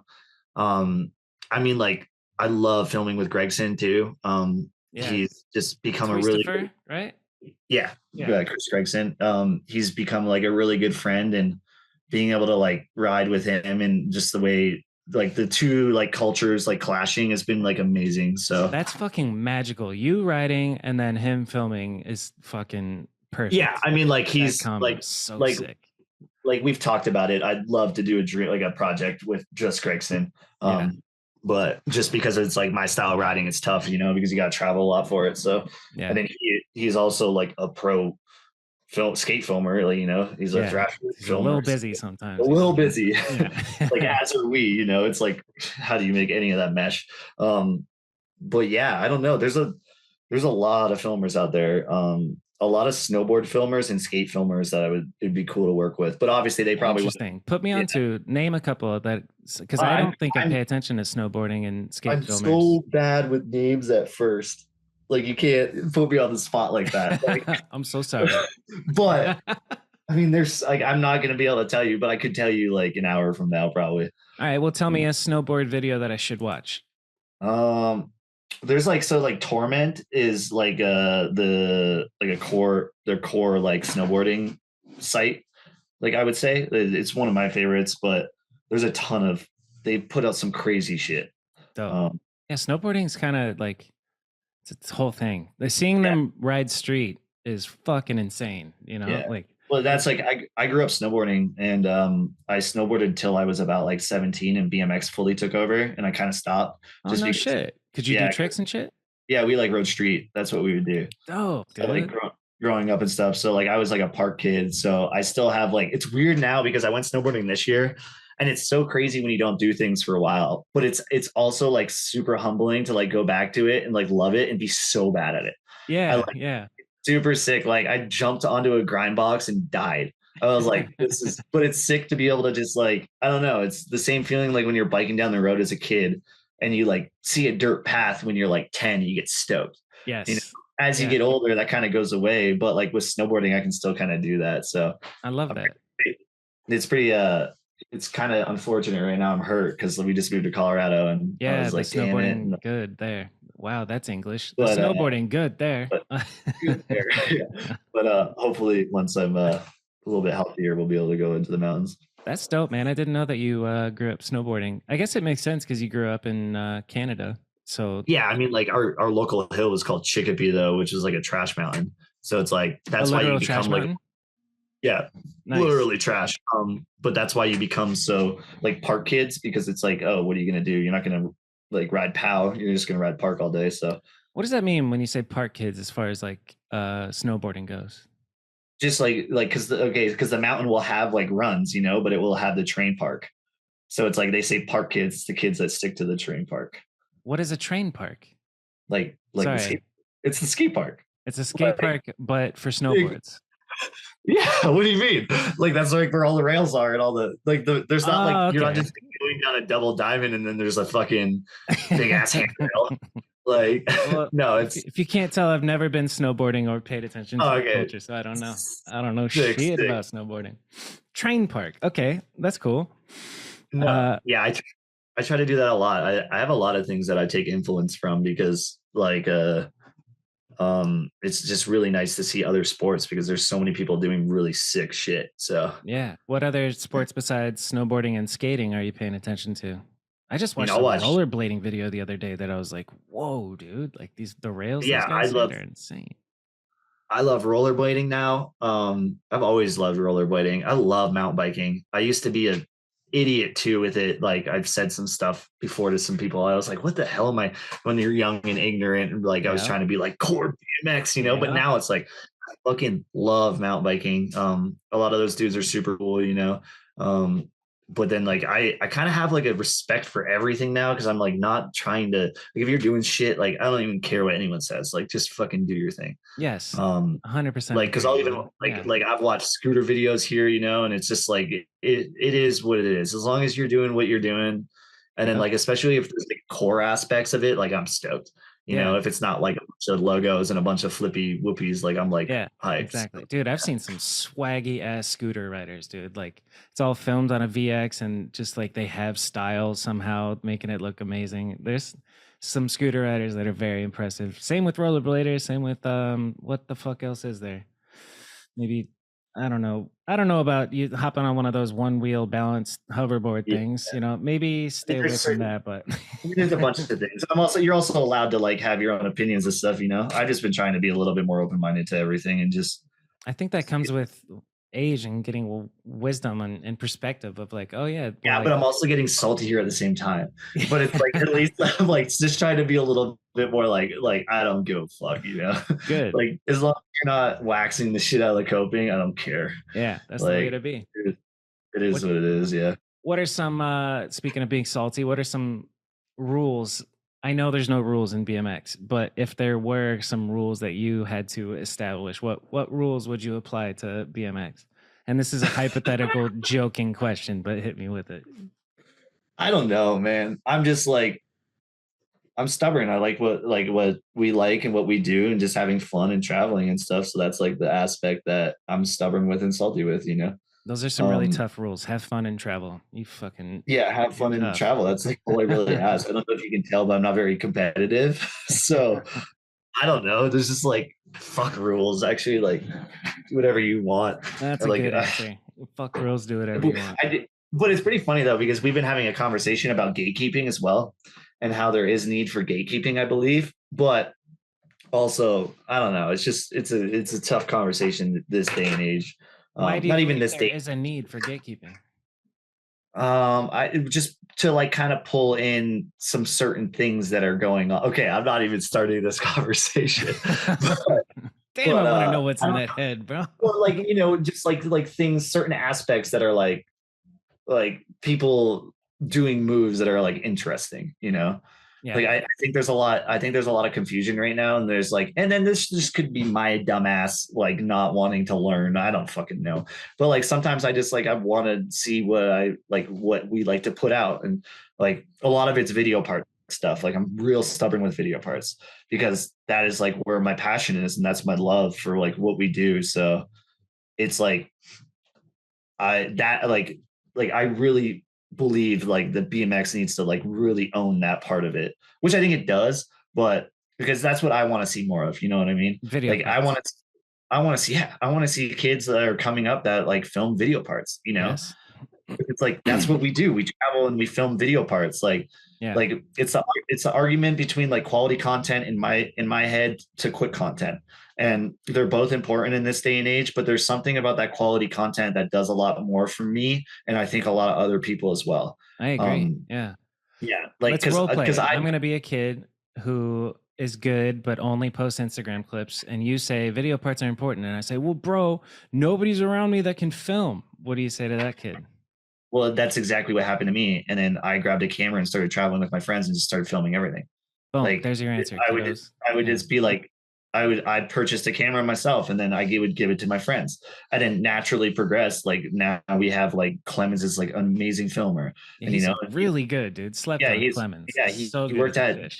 volume demo forever, you know. Yep. So we have that in our back pocket, and but like you can like that's like the hardest thing about there's a lot that's like where I'm stubborn, you know. Like I don't want to be like on my phone, like I don't want to like be looking through stuff and then all of a sudden see someone's best clip, you know. Yeah. Like I don't want to see that. I want to like see that where someone put that time to like put into it, but that's just like the purist in me, you know. That's Right. just like me being stubborn on like the art form of what we do. Yeah. um and so that's like kind of what I mean by gatekeeping, you know. Like I believe that like that is still a very big important part of what we do. um and then we're going to see what pans out with technology and evolution, because that's just what's happening, you know. It's just a Yeah. change of things. It's just So I'm actually instant really gratification versus delayed gratification. Like I'm sitting on clips right now for the next video that's, 5 years old at this point, but that almost makes it more special, like just wait, and then release, well it's I like think yeah there's something it's special about that. like we're editing Jason's new cult video right now, which should be coming out in a couple weeks or a week, like, Ooh, and it's like a full like 8-minute part, you know, that fuck yes, he dude. traveled to like fucking 6 different places, like literally the entire state, like continent of America we traveled. And then So like dope. there's Europe, there's Australia. So it's like it's just things like that, you know. And yeah, I don't know.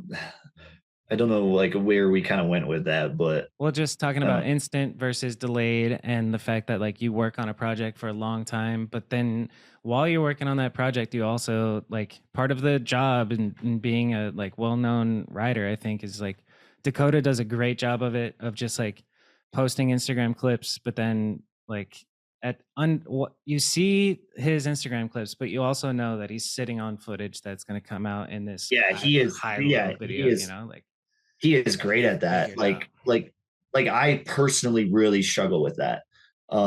Like I really struggle with the quick content because I just don't like it, you know. Yeah. But then I also understand like especially running a brand, that is what pushes things. Yeah. So I understand, but there is something about like a quality piece of like an art form that someone does that I think has a lot more weight than that analytics can kind of judge Right. stuff like that. And I'm a pretty big believer of that. I'm a big Same, man. believer of still, even though there's all this noise here, it's okay to like hone in and do this one thing that like we've always done. Yeah. Um, And I think but Robbie's on the same page with Colt. Like yeah, that. I think he yeah, gets that. And that's huge because some companies are just like, nah, we don't even need to work on projects. Just put it out on Instagram and put the STEM promo out. No shade to anybody, but that's yeah. them trying I to mean, be expert marketers, but there's something about making something valuable for I guess the word core fits, but just something special that you put effort into. What do you, when you say you have a hard time with like putting out Instagram clips, what do you mean? Like, I guess you I just just, kind of answered it. I You just just, don't like it. I just don't like having to. It sounds so prima donna. That's what's hard about. But like when you're in the mentality of where you do this kind of every day, there's something about like when you can't. It's almost like you're doing something now for a purpose that wasn't why you would initially do something. So that moment of at the park it just in my head it ruins a lot of things. And there's a lot of moments I've had where we don't film things which are like kind of for me. That's like the other side of things, like certain things like I like things are for me, and that's a big thing in my life is understanding and trying to appreciate those things. So sometimes it's like an Instagram clip is not going to come out because I'm just it's a lot of energy for me to put it out there to just put it on a platform that's going to go away. Yeah. Just scroll And past and then it's gone forever. It's kind of wild how that shit works, dude. it is pretty wild. Like I'm sure a lot of people listening to this looked at Instagram stories today. Tell me two of them. Right. It's just Yeah. we're in and out with our brains this day. But like, why are we so ingrained in our systems? Like the people we looked up to in the video parts, like in our heads with the songs playing. Yeah. That's just where I really try to. I don't know. I really believe in that. I need to get better at. I mean, posting on Instagram also doesn't matter. So I just Yeah. post all my old stuff just so something's on it because Yeah. also welcome to society. That's how it works, and it's never going to be the other way. So I'd say you're doing a plenty good job at running your social media, man. I see you. I see clips of you constantly, whether it's through your sponsors or from your direct page, but it's always a treat. cheers. And on that note of like projects, like there's things that will get remembered, like pull back or die, right? Yeah, Yeah, the DVD that you guys worked on forever and premiered it at Swamp Fest, like that. They're not we gonna actually go never get like, premiered it at oh Swamp. wow, you didn't, or did you? Did No, it never came out. Yeah, Well, because we didn't COVID. we got no video premieres for that at all. Damn. We ended up just putting it out. Yeah, Yeah. that's why this year we're doing a pretty big Magnitar premiere. It will be at a theater and everything. Fuck yes, There will that's be a bunch of proper. notice. We'll have a jam.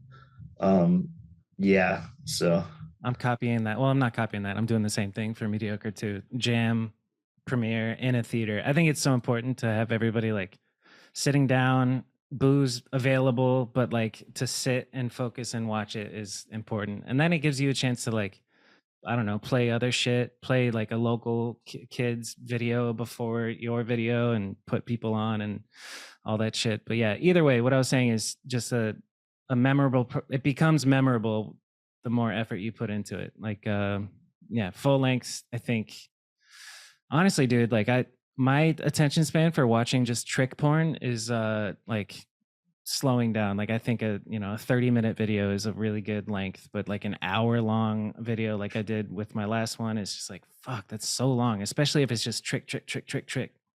That makes me think of in the Fast and Loose DVD, you guys had a good amount of 8mm or 16mm B-roll. I was curious about what cameras you guys rocked with. I mean, it's just all 8. I got a couple Canon 8mm and stuff. Sick. I actually just got a 16mm, so I'm going to be like kind of going up to that. But yeah, I mean, we also had no idea what we're doing for that video, so that's why this next one's kind of special. Because you have more of a plan and. Oh yeah, this is all planned out now, and it's not like parts and stuff. It will be a little bit more of like a togetherness. So I love how it's all filmed by everybody. Like you guys are passing off the camera, like, "Hey, film this line" or whatever. Who would you say is the best filmer in the squad in the Fast and Loose? I mean, Josh for sure. Oh, yeah. Okay. Besides the professional, literally Okay, professional filmer. Okay. I can tell you the worst is just kidding, but no. Tell me. No. Jason's pretty good. Matt is good. Yeah. And we'll leave it at that. I mean, like everyone can they can work their way around a camera for sure. Yeah. Especially if you've been in front of the camera and you know what makes it clip good, you can at least try to make it good. And if you are a little shaky or whatever, it doesn't matter. Yeah, absolutely. Part of the battle is just knowing what's good and how to film a specific trick. Like for each trick or for gaps, like there is an optimal angle that you learn over time. Yeah. I like filming, dude. I fucking love filming. It's one of my favorite. Yeah, I love favorite things. It's one of my biggest passions now, for sure. That's what's up. What camera did you buy? Is this so? When you said that you bought yourself a camera, are we talking the same camera that you used for Fast and Loose, or these are two different time periods? I just bought a 16mm. You just bought a film 16 camera. mil. No, earlier when I was talking about like, hey, I'm a kid and I want to make a video Oh clip, but there's no, no no, no. filmers. I just had a HMC 150, and then now I Okay, have like a PX 70. nice. It's like a little Sony cam. So Is Fast and Loose filmed on that HMC 150? PX 70. PX 70. Dope. Yeah, when I get back into, dude, I'm tired of filming VX and filming on tapes. when I get back to filming HD BMX, I'm kind of excited to like refigure it out again. Heck yeah.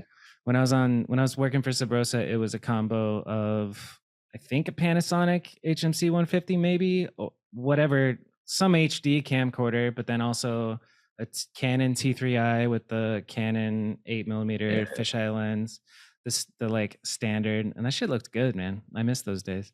But it's Oh weird yeah. because it's wide, especially for fisheye shit. Like having widescreen fisheye is different than a square aspect rate or 4:3 aspect ratio because you can see more. So you have to do a lot more up and down. You can like you don't even have to move left to right because the screen's so wide. And I don't Yeah, know. for I sure. could talk about that shit all day. Heck yeah. Let's see. So we got Magnitar coming out. Let's talk about. We talked about first person that you were starstruck by was Ruben. We talked about how Fast and Loose started just kind of as an idea and through Backbone. I was gonna ask you about the premiere of Pull Back or Die, but didn't happen. That sucks. Best film out of the crew. Shout out Josh Clemens. Your influence is growing up. Who's your favorite people to ride with currently, and who pushes you the most to get out of your comfort zone with riding? I mean, I think it's just our crew that we have, honestly. I mean, Matt, Chris, Jason, Josh. I got my homie Santi from Europe's like one of my really good friends. Santi Uh, Laberde. no, Santi Martinez. Nah, Okay, he's the homie from Switzerland. Met him at T1 back in the day. nice. But just I don't know. This all the boys in Australia are just an entire new level of energy. Built Um, different. yeah, built different. But man, I'm like down anyone that's on the deck that's stoked. Yeah. Yeah, that's So interesting. Did you see Tear the Club Up? oh, I did. I have not. No, I have not. I So need to watch that. fucked, Oh, dude. wait. Oh my god, you just fucking got me. Wait, no, I have. Wait. Where did we watch it? We watched it, but I was super jet lagged and I fell asleep halfway through it. I have to. Oh my god, Sal's gonna fucking kill me. But it's really good. I know it's really good. I It's just fell asleep so because I was good, jet lagged. man. The filming, the I editing, can watch- and not to mention the riding. Those dudes go hard. Like the rail tricks out Oh there. yeah, Seems like Australia is just a playground for BMX. Like every spot just looks like, what the fuck? That's amazing. yeah. Everyone's just real cool. Um, I think Jason Watts is probably my favorite Australian rider. Who's your favorite Australian rider outside of the circle you're in? Ooh. Russell Brindley for sure. Russell Brimley. I gotta look him up, dude. Yeah, Maybe I man, already sweet follow bumps. him or something, but what is it? He's the man. He's a part of the backbone dudes. Nice. Yeah, it's the On man. that note, since that's somebody that this is a question I ask, but I want to like put me on to, a couple, maybe 5 riders if you can that I don't know about that I should know about. I mean, you obviously know Seamus, right? Seamus McKeon? Yeah. Yeah, love Seamus. Love his riding. I don't Five know if riders you I've met him, but we've talked on the internet. five Seamus is riders you fire. don't know about. I mean, you know Little John, obviously. Yep. Mystical man, train hopping, fucking wildlife guy. Yeah, I just went on a trip with him and Delucky. It was fucking insane. Hell yeah. Shout out Lil John. Shout out Little John. I don't know, man. That's there's a lot of All right. people. So we got Seamus, Lil John. Even though I know them, that's fine. Keep going. 3. People you don't know. You know what I mean? Like just a young kid that Okay, maybe all right. you know about that I You don't don't know know about. the homie Santi, and he's gonna have the sickest crash section in our new video. Santi Martinez. Yeah, he'll have the sickest crash section. Man, I'm blanking. There's so many Australian people that you don't know about that like fucking rip. Like Chris Goldring, you would never know. You'd never know of Never him. heard of him. What's his Yeah, exactly. Chris? What's his last name? Coltrane? Goldring. Gold? Spell it. Yeah, I don't know. I don't know his Goldrig? Instagram. No, The don't. spot No, like that. not his Instagram, but his last name. You know it. You just said it. I Fuck, didn't hear man. it. I don't even know I don't know how to spell his last name. Say it again, then. Say it slowly. What does it start? Gold Train? I'm looking this up now that I'm fucking. I think he is. They all have. Everyone in Australia has like really funny names though Yeah, to they all do. their stuff. All right, who else? I don't know, man. Chris This question is Goldtrain is what I'm gonna write down. Like gold ring, gold ring, gold a rig. gold train. Oh Gold rig. God, Okay, gold rig. he's gonna be like, "Why are you talking about it?" There's Hi, like Chris. there's like 1,000. There's like 100 Australians that you would never have heard of that is like the best people ever. It's crazy. Fuck yeah. Give me one more. Nah, I'm done. That's it. He quits. Dude. I'm not gonna. I'm not. It's not. I'm 9 not o'clock. conforming to your questions, bro. I'm fucking fried. Oh shit. And we talked about your favorite filmer that you've worked with. Let's see. And tricks that you can't do that you wish you could. What is one that you can't do that you wish you could? I mean, I don't know. I just saw someone do a switch truck double down whip. So that'd be pretty crazy. I wonder what that feels like. Yeah, for real. What the fuck does that feel like? Dude, I don't know. there's some tricks that I don't even understand still to this day. Like the cash roll, it just looks so fucking weird. Like you're turning and then front flipping and forward back flipping at the same time. Cash rolls look crazy. Yeah, that's a whole nother discipline of riding where it's like, what the fuck? Like R. Willie doing shit at the triple jumps where he's doing a body backflip. Did you see that clip of Ryan Williams? I think so. The one where yeah. His body backflips, but the bike doesn't. It's fucking amazing. Yeah, it's just crazy. This is a silly one, but maybe somebody will get a kick out of it. Like, what's your frame geometry? What kind of setup do you have? Do you give a shit about that stuff, or yeah? I mean, it's like I'm like 21 9-inch standover, 74.5 head tube, 13.7 to 14.1 back end. That's it. And then what kind of forks? Like, are you doing the 32, nose really 32. steep forks or the traditional? No, 32s. 32s. Odyssey.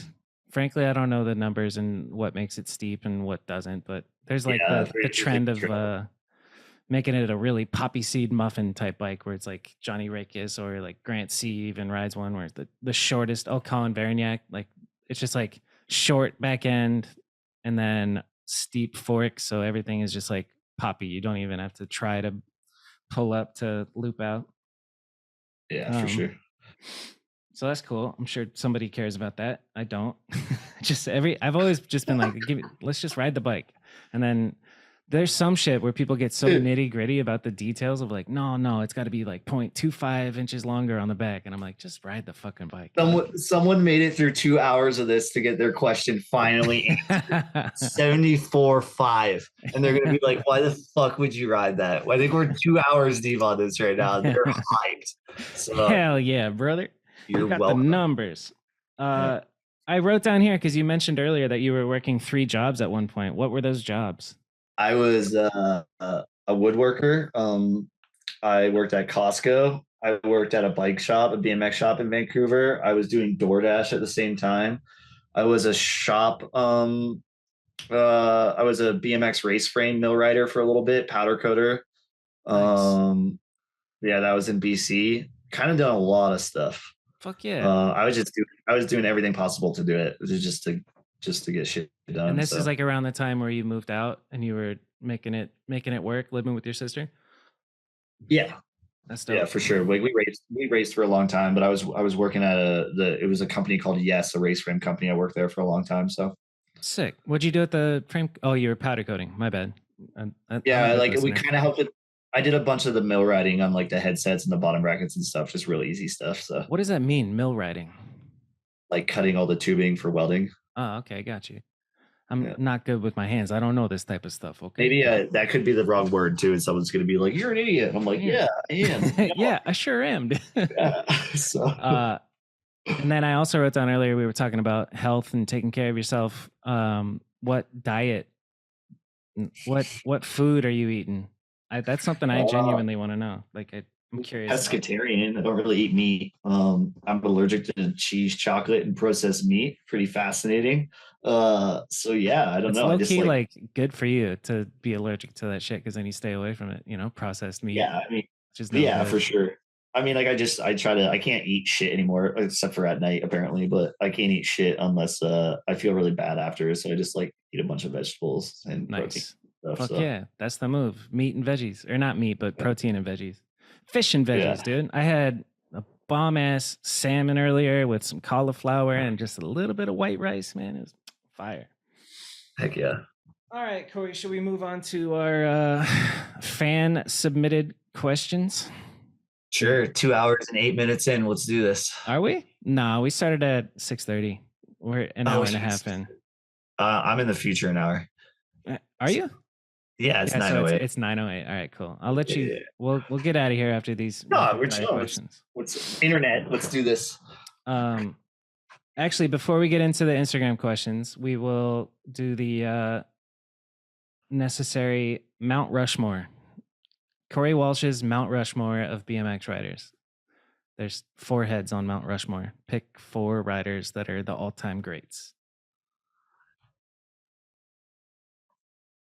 And it's just your opinion. It's not objective. Okay. Jay Muron, Paul Buchanan.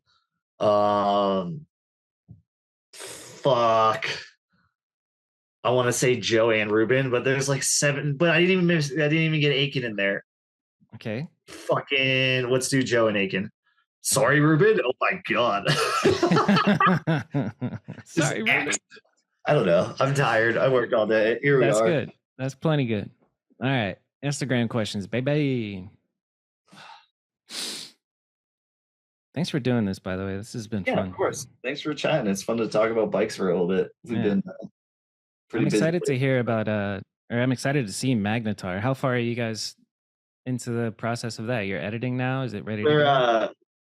Handling a couple other things before we fully, but Josh already has it laid out, and yeah, so I think it'll be pretty special. I'm pretty excited.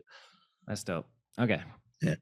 Hard Copy BMX Archive says, when's the next DVD part? I would imagine that's Magnitar, and that's coming. Yeah, it's coming out in DVD. Everyone's gonna be pissed. Got to pull my Xbox off the shelf and set it up. I don't even have a DVD player, but me neither. We're gonna be selling DVD players, so DVD players come for free with the DVD when you buy it. What was I about to say? I do want to talk to you about digital downloads. You were talking about that for the last video that you did, and maybe there will be a digital download off the record. But like, I need some coaching on what to do for creating a digital download, since I know you just figured it out a year or two ago. Yeah, we'll be doing that as well with our video. So just I'll reach out. Obviously, just to get it out there for people. I don't know. We haven't really decided the route we're gonna go with it. Who knows? Maybe we'll do something fully. Just give it out. Yeah, that'd be nice. Just free. Put it on YouTube. But there's something cool and special about, like, if you pay, $5 for a video, you're gonna sit and watch it with all of your attention. But if it's free on YouTube, you'll just turn it on, and then if anything bores you, you're like, fuck this, and put it away. So there's something about like getting skin in the game, which is cool. Still big believer in the quality. So here we are. Another thing that just popped in my head, I was trying to remember where we first met, and I think it was on the Cult AZ trip, and you were editing Pullback, or the DVD. I'm sorry, I keep fucking up the name, but you were actually, like, I was interviewing Vish in one room, and then you were out in the other room working on the titles for the video, like scribbling them out and then inverting them and putting all that shit together. It was cool to see. Be honest, you low key, I was a little intimidated. I was like, oh my god, that's Corey Walsh, dude. You know what I mean? Should not be. Yeah, that's how it goes, man. Cool. That trip was. That AZ is the best. Well, until summertime, and then it is no longer the best. All right, shout out to sustainable_biking. Ask him if he has any good memories riding Genoa Bay dirt jumps back on the island back in the day.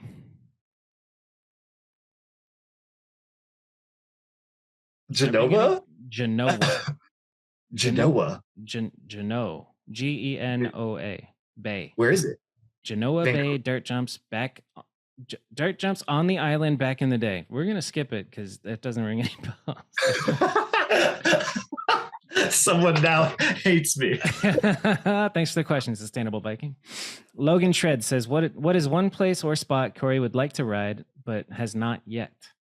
There's like 100 in Poland. I just found this other spot in Italy that these dudes skated. God, that is an endless question. Grand Cayman Islands, SMP, China, every single spot in Japan.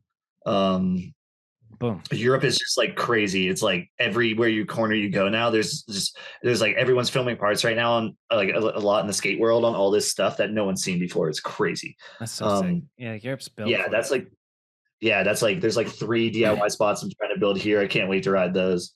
Yeah, there's a lot. So that's a good answer. All right. Yeah, he hit a nerve. I got excited. Ooh, spot. Yeah. Yeah. All right. Cecito says tips for upcoming riders. Just one tip for an upcoming rider.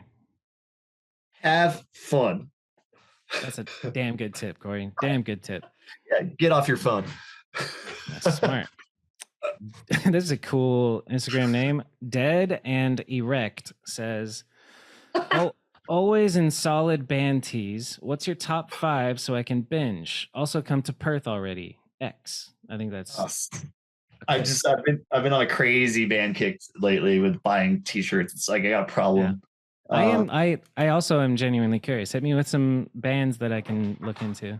I mean, like there's also a difference between shirts and the bands I like, but I've been like into a bunch of really rad like queer punk lately. So like Limp Wrist is one of my favorite bands. They're just like they're kind of like they call it homocore actually. Homocore. Yeah, they're just like they're all gay in it, and it's all about the suppression of that. But he's the lead singer of that, George, was in a band called Los Cositos, which is like a band from Mexico that's like fucking the sickest punk shit ever. So both of those 2 bands, I'd love any of that merch. There's a Bolt Thrower stuff is like I really like the art from that. And I love that music still. Yeah, I love Power Trip shit just because I fucking love Power Trip. I've heard of Power Trip. I haven't heard of the other ones, but I've heard of Power Trip. Rest in peace, Riley Gate, man. Yeah, that dude was that band was the sickest. And I mean, I love Priest stuff just because I'm a Halford fan. Like he's the sickest, you know. We all grow up on Priest. Shouts to Priest. We might be shouting out Priest again, but we'll see. And then yeah, there's so many bands out there right now that I'm listening to that's like it's kind of like a constant cycle. But what if I was a rookie to punk? What would be the band that you introduced me to ease me? Depends what you want. Okay, all right. Also, like my entire phone library is basically just LJ screenshotting me, sending me music every day. Nice. So it's like I was hanging out with them the other day, and I looked at it, and I was like, God damn it, this is all your fucking music, isn't it? I was like, yeah, I'm just like chameleoning to fucking LJ. I'm gonna look at my phone though. There's a bunch of stuff. There's so much, man. There's like I also who's LJ? Little John. Oh, my bad. Okay, gotcha. Yeah, hit me with a band. Hit you with a band? Yeah, a band. Los Crocitos. I think that's how you say it. Crocitos. I'm gonna fucking Crudos. If I'm saying that wrong, I am so sorry. Crudos. Cool. Rip. Look up Limp Wrist. Limp Wrist rips. Yeah, I'm gonna look up Limp Wrist. Cool. And there's so much, man. It's kind of endless. Dope. Because there's like this new hardcore shit that's coming out now too and stuff. There's like so many fucking bands. Hell yeah. Is that the only genre that you listen to? Do you listen to any other genres?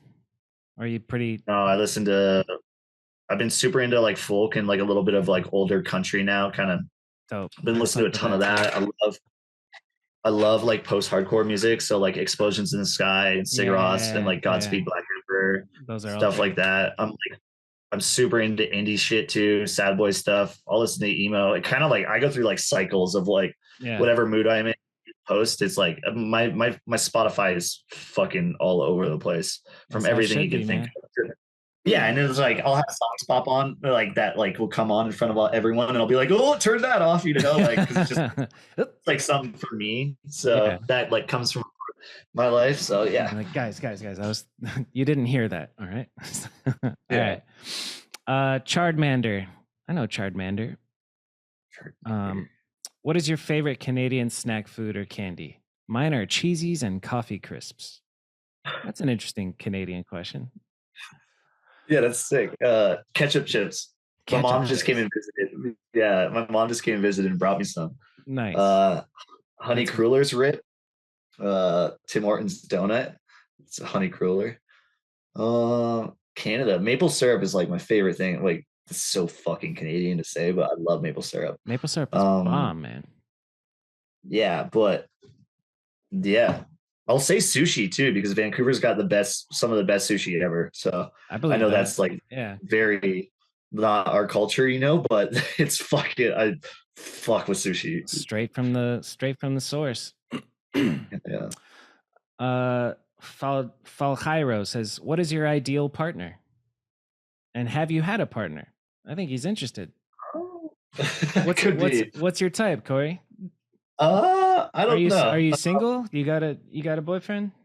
No, I'm single, but I don't know. I don't really have a type, so I kind of just I don't know. That's that's a what do you question. get? I don't know. What I'm sticks working out on to you that. the most when if you find yourself attracted to somebody? What do you think is like? What do you find most attractive? Is it looks or is it personality or We're getting deep on this podcast. No, just like I'm a big vibe person, so like empathy vibes? is a big thing for me, and just like like kindness. Yeah, That's what I'm looking for. that's huge. What's that called when you're Yeah. attracted to the brain? There's they came up with a term for it. Pan. Uh, no, that's multiple partners. It's Yeah. demi. No, it Not might be It demisexual. might be I don't demisexual. fucking. That sounds right. All That's it. these Yeah, you terms like that I'm it trying to keep up, but I don't. emotional. So Right, yeah. Just attracted to the brain. yeah. Chandler Golden asks, how is he doing mentally after the big fall at Swampfest? He was there in person, so obviously he saw it, but we covered that. You're doing good. Yeah. Laura AVB says, who is your favorite cousin? I'm guessing she's your cousin. Laura. Yeah, that's my cousin. That's sick. Hi, Laura. Hi, Laura. No way she's making it through this to hear that. Yeah. So That's how I think about every single episode. I'm like, there's no way people are actually listening to this. My sister's name is Laura too. Fun fact. All right.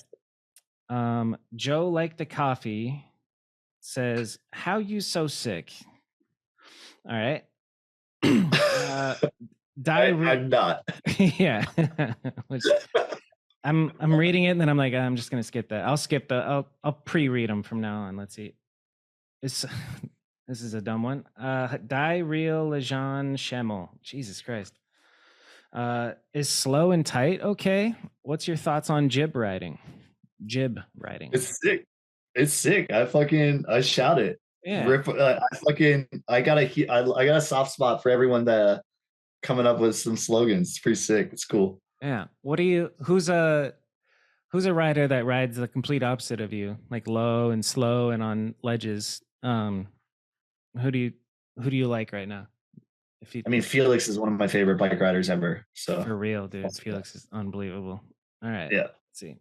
Full Metal Neck says favorite piece of transition in the Pacific Northwest.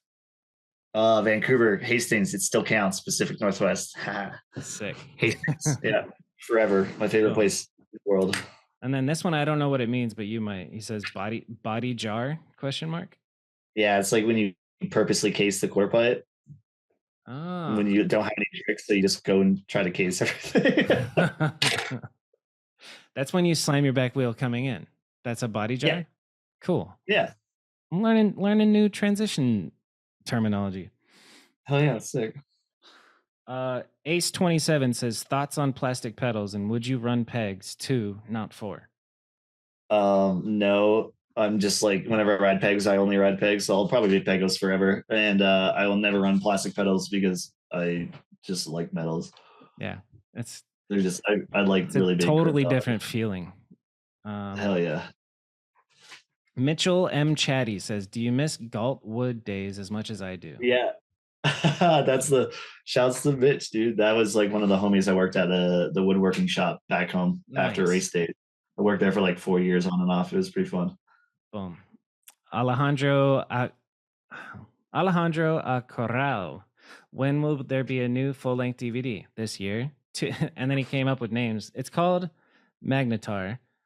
But he says too fast, too loose, or faster and looser. Haha. And then this emoji. So that's a good one. Duncan Nichols says, Corey, what are your top 3 favorite bands? We covered that. Ditch Matt says, favorite non-alcoholic beverage. I like this one. What's your favorite non-alcoholic beverage? Okay. I think it's what is it? It's in Vancouver. It's Red Truck. They do like a Pilsner and an IPA. It's fucking amazing. Okay, I'm gonna nerd out for a second. Heaps Normal though, in Australia, that's a really good one. And then Dale's Pale Ale, the ones in the brewery in Longmont here. Yeah, they have a good one that just came out. I'm a huge advocate for Athletic Brewing. Fucking love those. Athletic They're Brewing. sick. Okay. Yeah, they make like a Pilsner. They make like everything, but those are pretty good. Yeah, that's interesting. So you fuck with drinking NA beers? Yeah, it's cool. Pretty ridiculous. Yeah, I love non-alcoholic beer. That's it. I mean, if you like it, you like it. I think I'd like the taste of beer, but I'm not doing it because of I was fat a couple of years ago, and then I cut out beer, and I was like, I don't want to fucking, because like it's just like drinking bread, and I would imagine even if you take the alcohol out, it's still hella calories and shit. But it's not. I mean, like, but you're not gonna but you'll drink a 24 pack of Modelo's. You know what I mean? Like if you start feeling good, but yeah, if 24 is obviously a lot, but you're only gonna drink 1 or 2 NA beers, and you're. I've definitely drank 20 non-alcoholic. You're kind of just high off of like the sugar.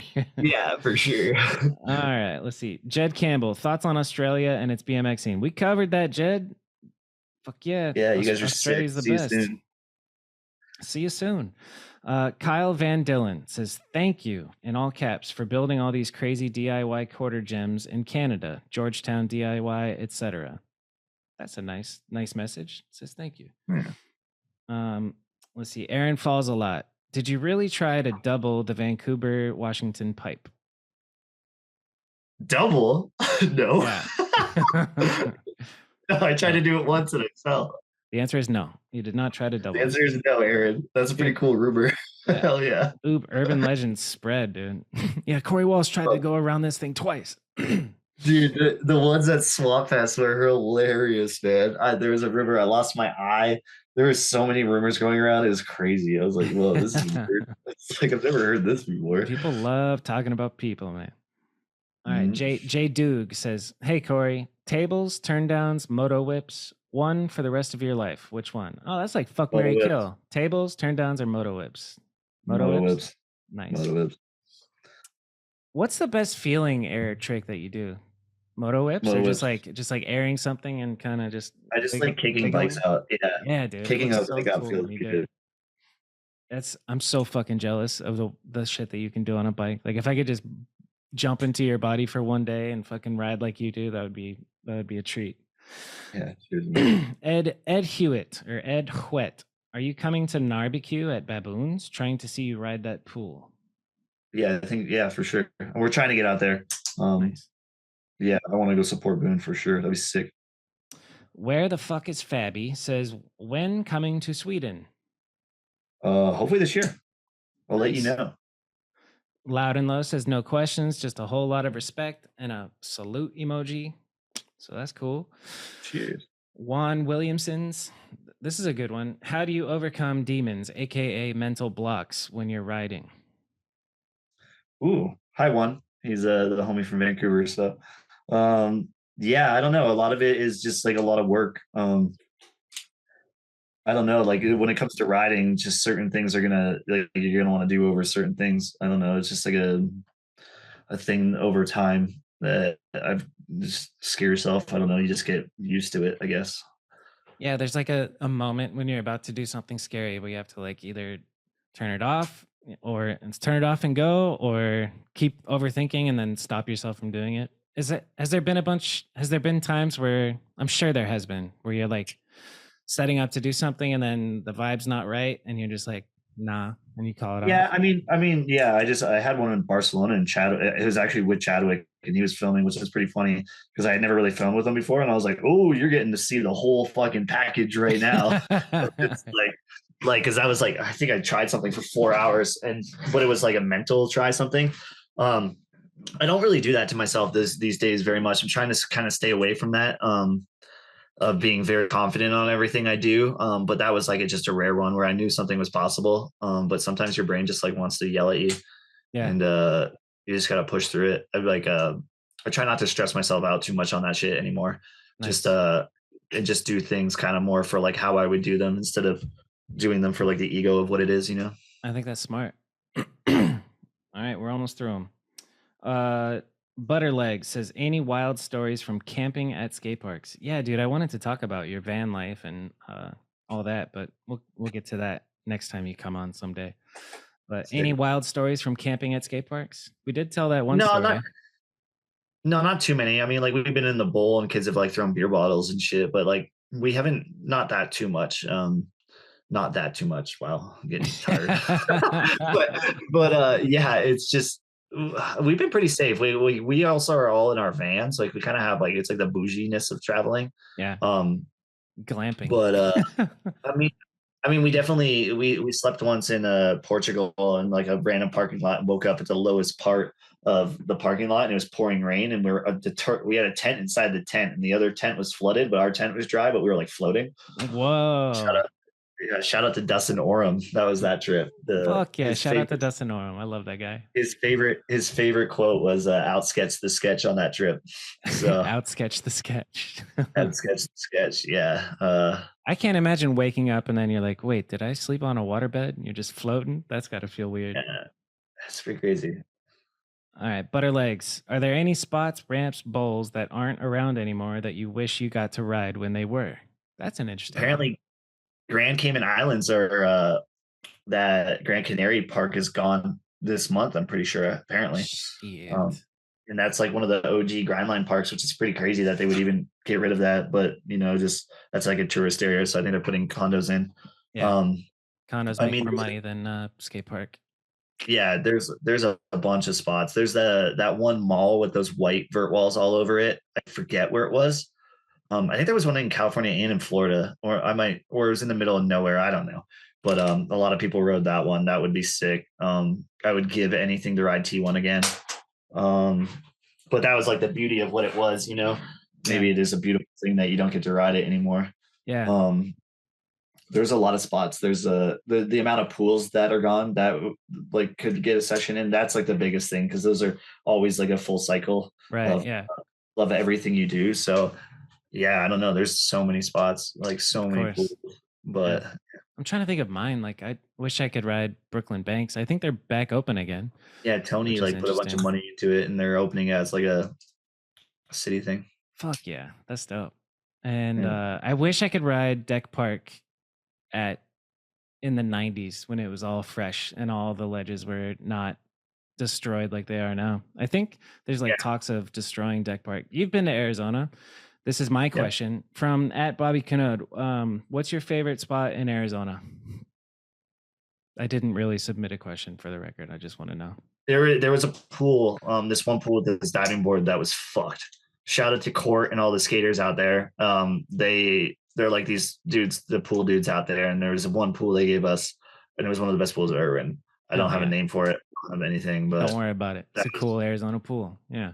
I mean, there's the full pipe in Arizona too. That the homies like Yeah. Zach, Pat, and Joe and Brad and all those dudes. They brought us out there. They have a permission pipe, which is insane. That is Uh, insane. Yeah. like a full like I think it's like 28, maybe it's 32. I don't know, but it's a big pipe. No, it's Yep. probably 28.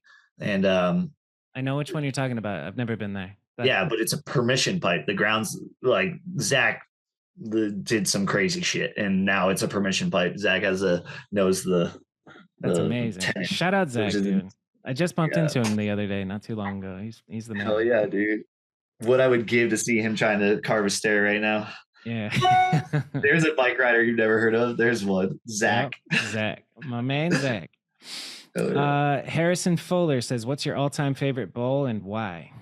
Hastings forever, and it's just because it's my home skate park and it's mellow as fuck, and I haven't ridden anything in the world like it.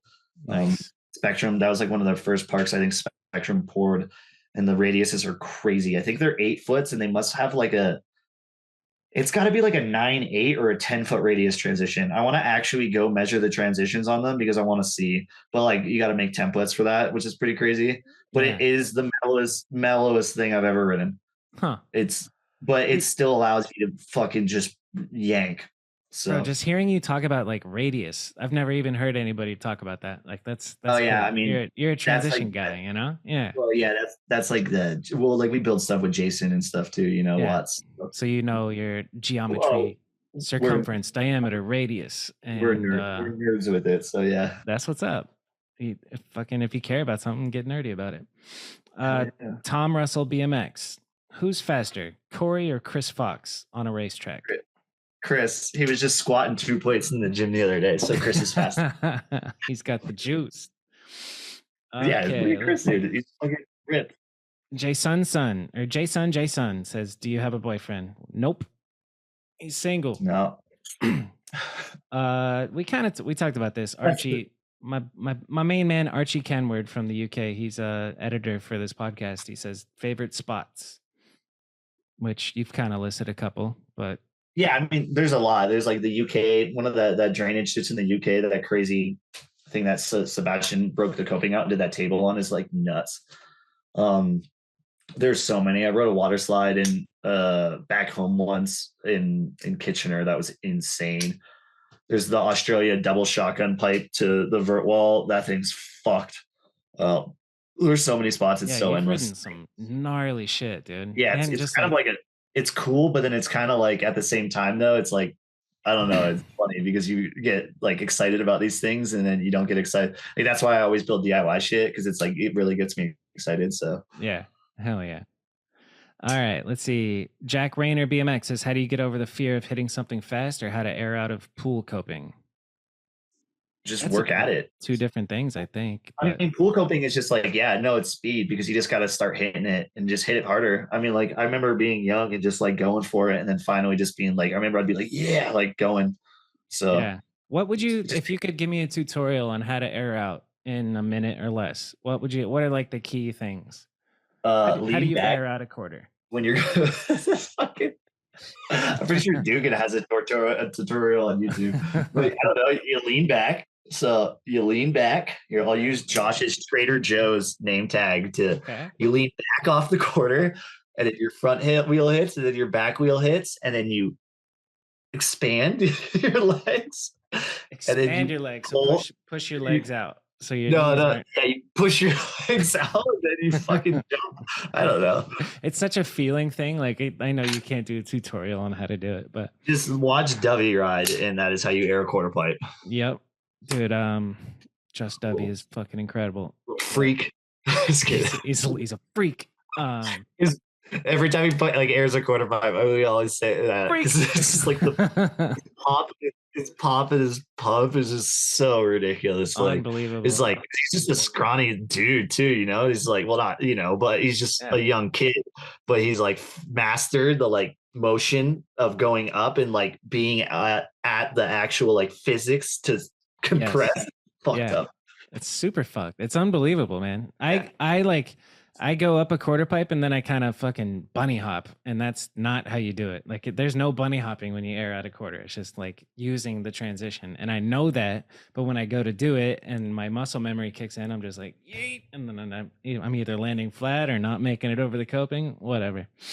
Okay, Marshall Smith Feeble says these are all. Favorite bowl, pool, and/or park Canadians must check out in Canada. I guess let's answer that for the Canadians. What do you think is something that any Canadian rider has to go to? Hastings, Parkgate, Squamish, Kirkstone, Millennial Skate Park, Calgary, Vanderhoof, Toronto. There's that one in Saskatchewan I haven't ridden that I don't know the name of that looks sick. I think Spectrum built it. What else is there?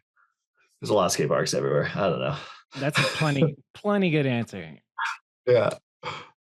All right, let's see Sealand. our next one. Sealand for sure. Papa 4130. Tell us about when you Joe? were sponsored by Diesel Jeans. Oh, shout out to freaking Joe and his son Malachi. They're I grew up with them forever. I've known Malachi since I was 6. Since he was 6, I think he's like 20 now. But Joe, yeah, I used to ride for Diesel Jeans. Diesel Jeans. Cool. Jeans. It was like a race thing, and they gave me some packages. It was like they tried to do like this urban brand, and I don't know why, but it was at this like there was this Red Bull Revolution contest, and I met them there. They sponsored it. It was in Germany. It was this race freestyle cross thing. And then yeah, they sent me a package, and it was pretty crazy though, because the tags on the jeans, they were $700. Holy shit. But they were like the most hideous things you'd ever see. Like they were like piss green with yellow inside. So when you rolled up the bottom, you're like just some like, European fucking Diesel. So yeah, Diesel. Does this guy happen to own a bike shop? This Papa 4130? Yeah, he owns Milltown. Shouts to Milltown Cycle in Milton, Ontario. Joe is. Well, let me ask the question first. Papa says, "What's your favorite bike shop in Milton, Ontario?" Yeah. How did I know he owned a bike shop? Colton Klein, a homie from Tucson, also asks if you're single. He's asking for my brother. That's funny. We've covered it. He's available. He's available. The internet was. Yeah.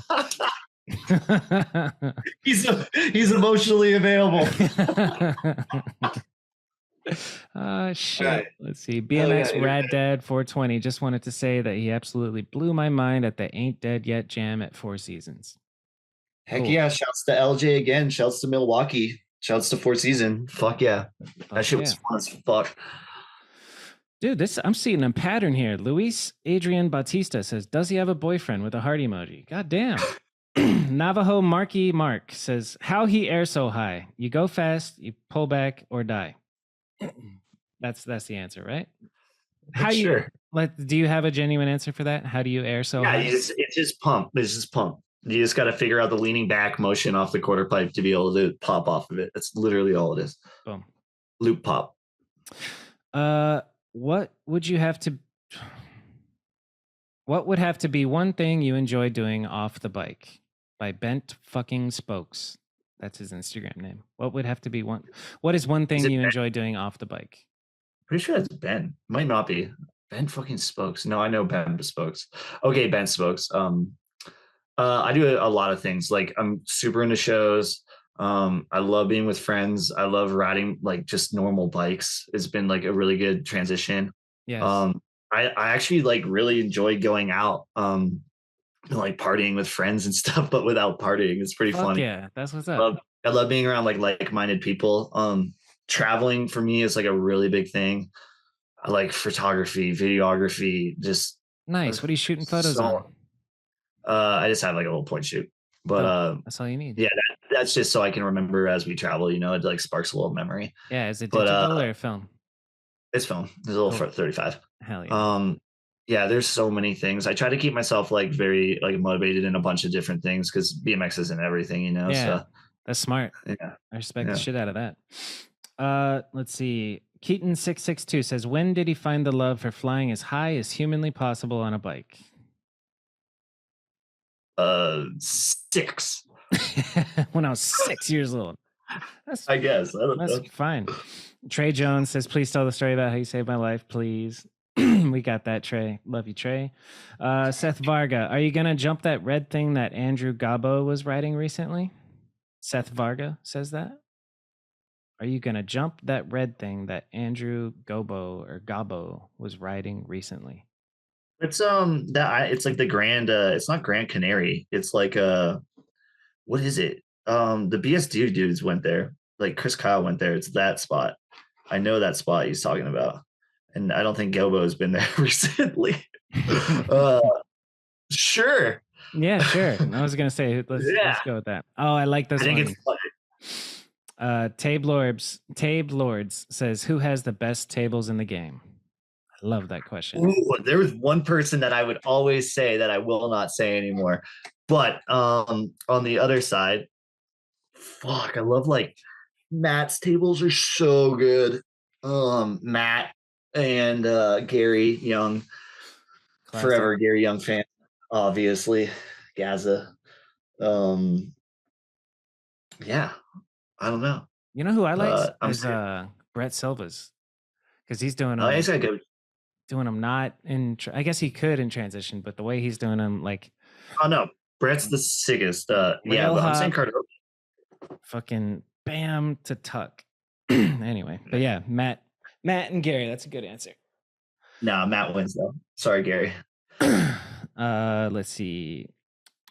James VDK, favorite memory from the 1910 house. That's like our old BMX house we had back in Vancouver. But I put James through the fucking ringer at that house because I was an ADHD kid who couldn't handle myself. That was partying a lot, and Hell I yeah. was like 20 at the time. Favorite memory? Oh, there's so many. There's so many. I walked in once and I saw my two friends, my two roommates at the time, Nick and Alex, and they were playing. It was like winter, and you kind of lose it in Vancouver, like in the winter. And they were I playing believe rock it. paper scissors shots with like tequila, and that whole night was just a shit show. I remember Alex Joe like would continuously leave. He's just another roommate I have. Would leave pizzas in the oven and forget about them. Aye, burn them to a crisp. Yeah, and then, but there was like the homie Owen Dawson the one night like did this crazy double kink rail on the inside of it and was like all bloody from it. I think that's what he was bloody from. But then he slept on the couch like we partied and just slept on the couch bloody as fuck.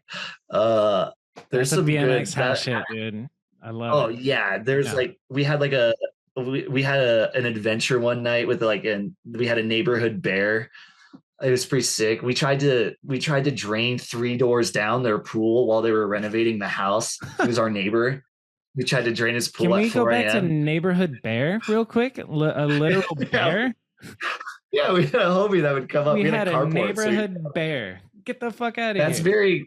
that's very common in Vancouver. No, we had a couple bears. We went on me and the homie Jordan Sudi went on an adventure one night and we ran into a bear and it was a pretty fun adventure. So That is wild, man.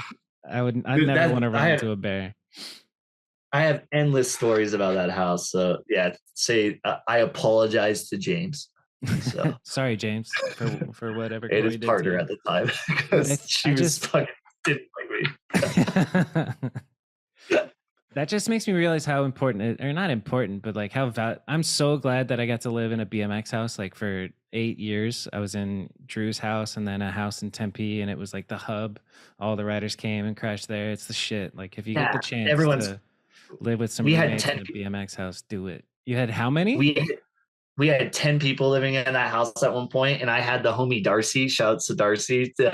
He was living in my room with me, and he was like Nice. renting like the spore for like $200. Yep. There was a point when I was in Mexico for a pro cup, and there our landlord had one rule: it was no dogs. And then my buddy, my one of my like best friends is Spencer. He showed up with his RV and his dog, but we didn't tell the landlord that he was living there. And then I had 2 other people in the house that the landlord didn't know, and he showed up the one day and fucking lost it. So Of that was course, pretty sick. dude. You're a landlord's worst nightmare at BMX house, man. Yeah, I mean that whole house was black mold though, so Yeah, you can fucking fuck it. Jersey Mike yeah. says, "When are you good to ride again?" And I'm curious about that too. Pretty soon? I think in a couple of weeks. Well, a couple of weeks.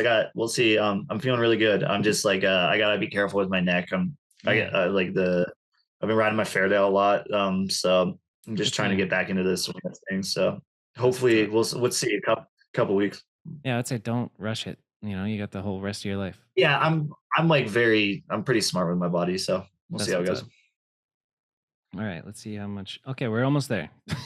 So we got a lot of fans asking. Sprouter, will there ever be a Hango Corey Hastings edit? Hango slash Oh my, Corey Hastings edit. never will because you can't film Hengo, which is the sickest part about it. Shouts to Yes, Hengo. the elusive Jordan Hango.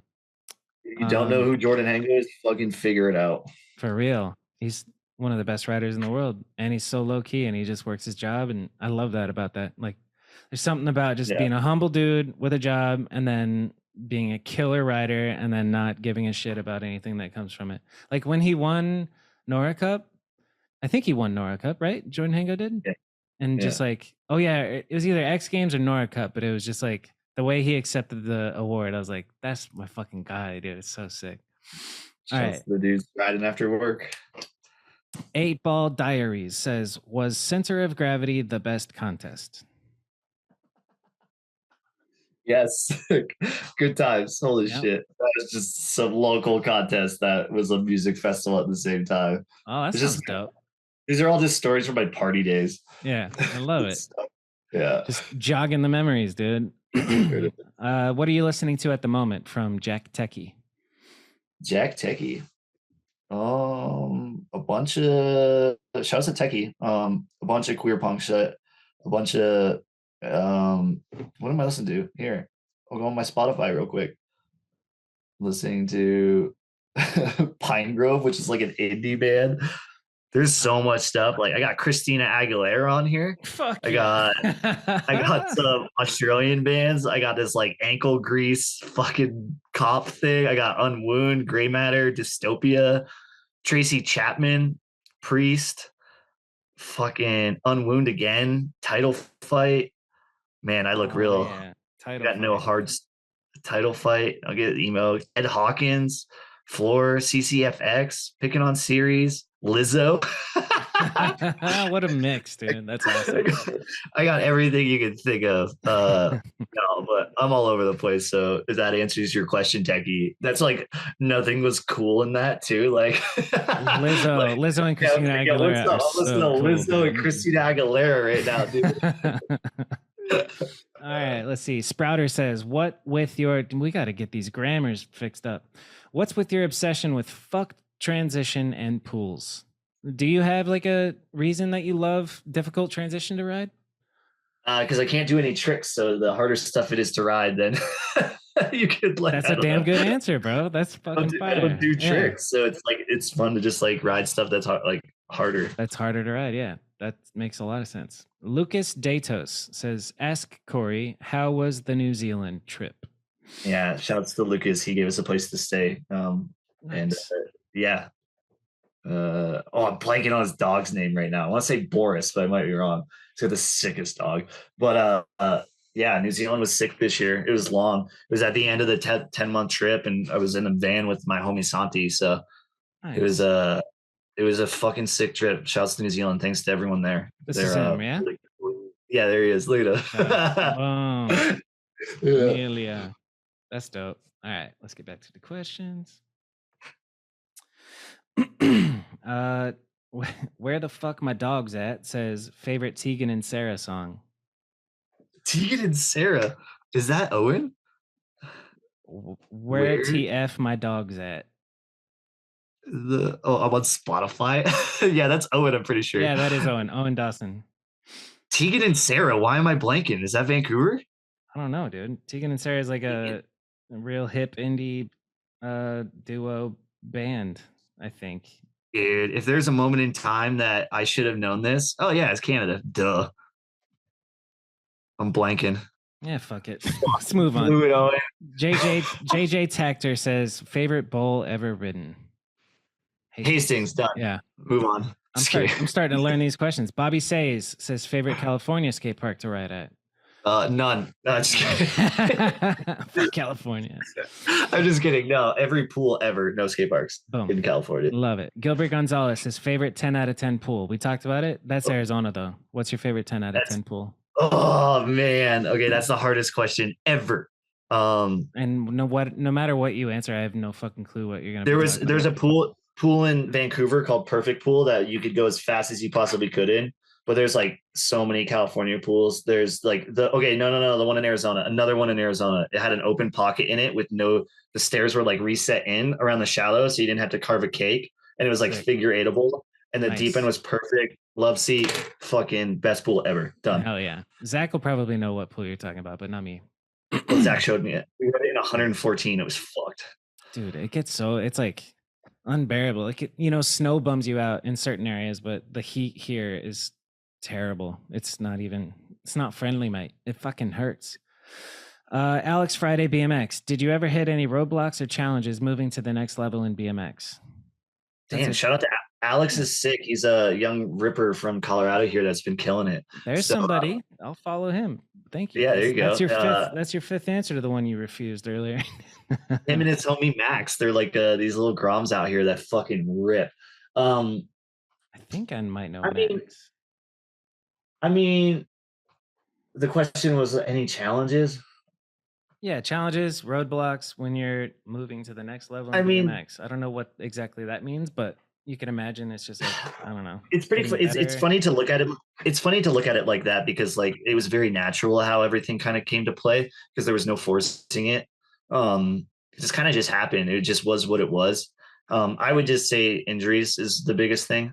Yeah. Learning like really because you get to a certain point when with injuries, it just I think almost every rider comes to terms with, and yeah, there's just coming over those is just that's just the toughest struggle with riding. Yep. Facts. Getting hurt sucks. Ed Hewitt says favorite East Coast spot you've hit. That's an interesting one. Thanks, Ed. He's giving us a lot of spots, but East Coast, there's so much shit. Florida is East Coast. Man, there's so many things. Like there's like we rode that one bridge spot. The pillar spot in New York was crazy. The metal U pipes though in Bethlehem, those were fucking insane. Boom. I want to say FDR too though, but that's not a spot because FDR will forever be, That's a spot. Fuck it. Yeah. All right, shout out Ed. Cool.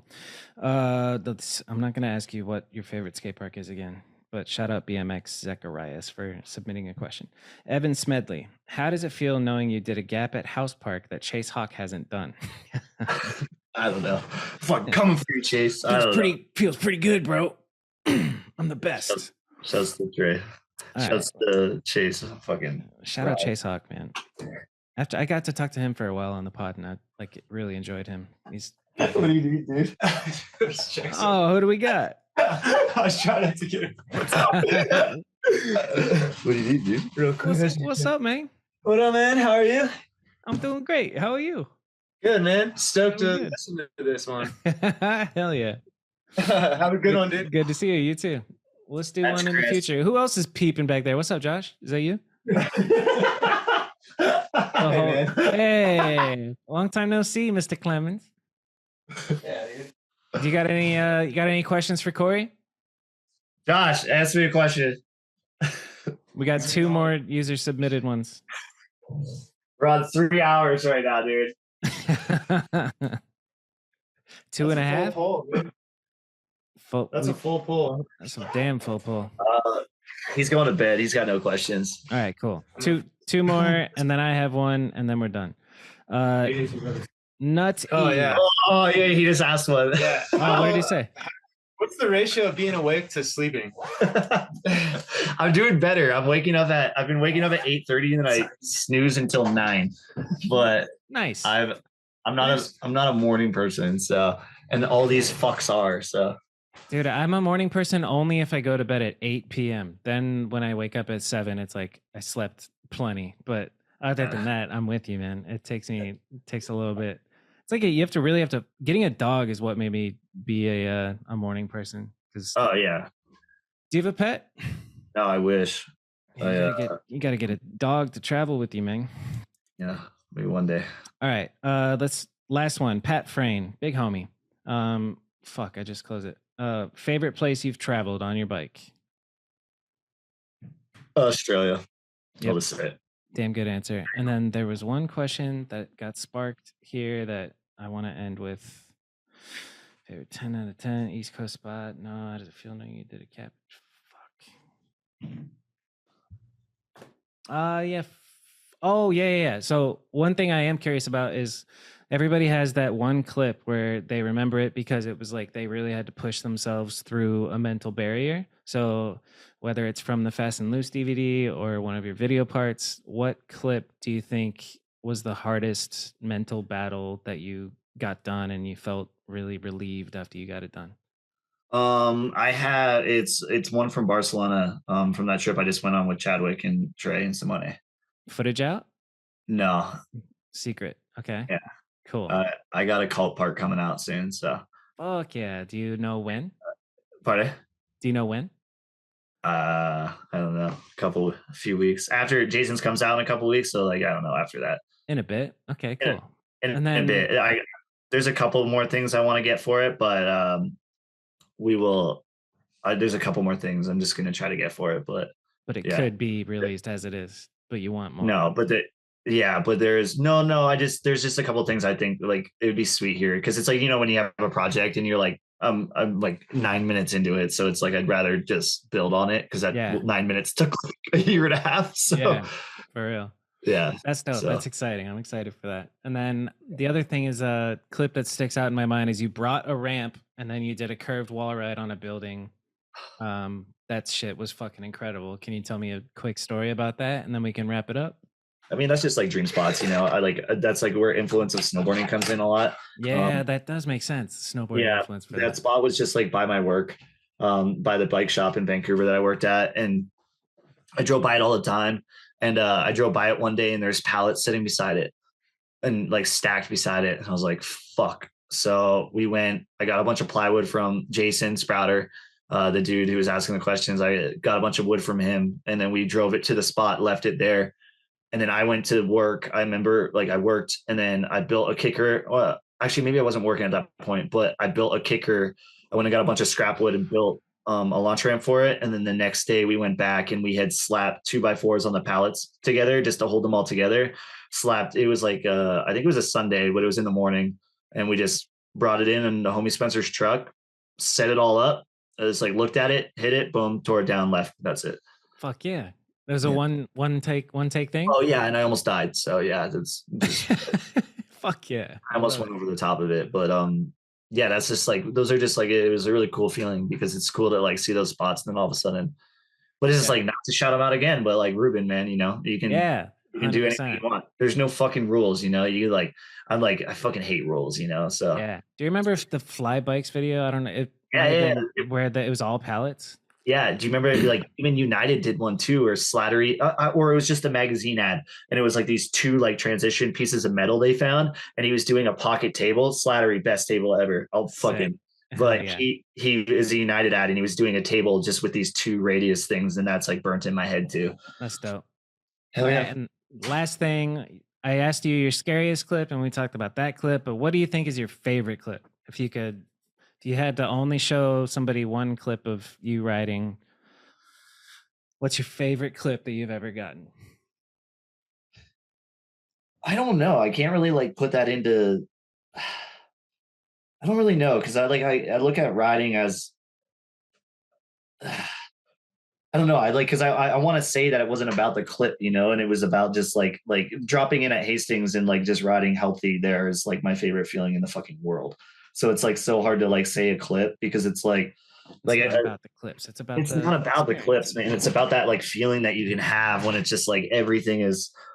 I don't know. And there's something about that place in my comfort zone in the world in that park and just like that. So I'm not going to say clip, but I'm just going to say that anytime I'm home and I get to drop in there with my friends or by myself with headphones in and just like kind of pump around and feel that because it's like, you're not, when I'm in that mode there, I'm never thinking. I'm in like a flow state of just like doing. So that right there, favorite clip ever is being able to ride that place. So being in flow state. I love it, man. Yeah. All right. Anything you got to say to BMX people out there? The Dig if you just listen audience. If you just listen to this podcast for 2.5 hours, thank you. Has it been 2.5? It has, huh? Yeah. I apologize if I said like 1,000 times. And yeah, I mean, thank you for fucking BMX for giving me everything. And BMX don't fucking owe you shit, so don't think it does. We're ending on that. Thanks, Corey. All right. Hello, you've reached the end of the video. Corey's amazing. I hope you enjoyed that. Don't forget to like, subscribe, and share the show with a friend. And I'll see you next week. Have a good one.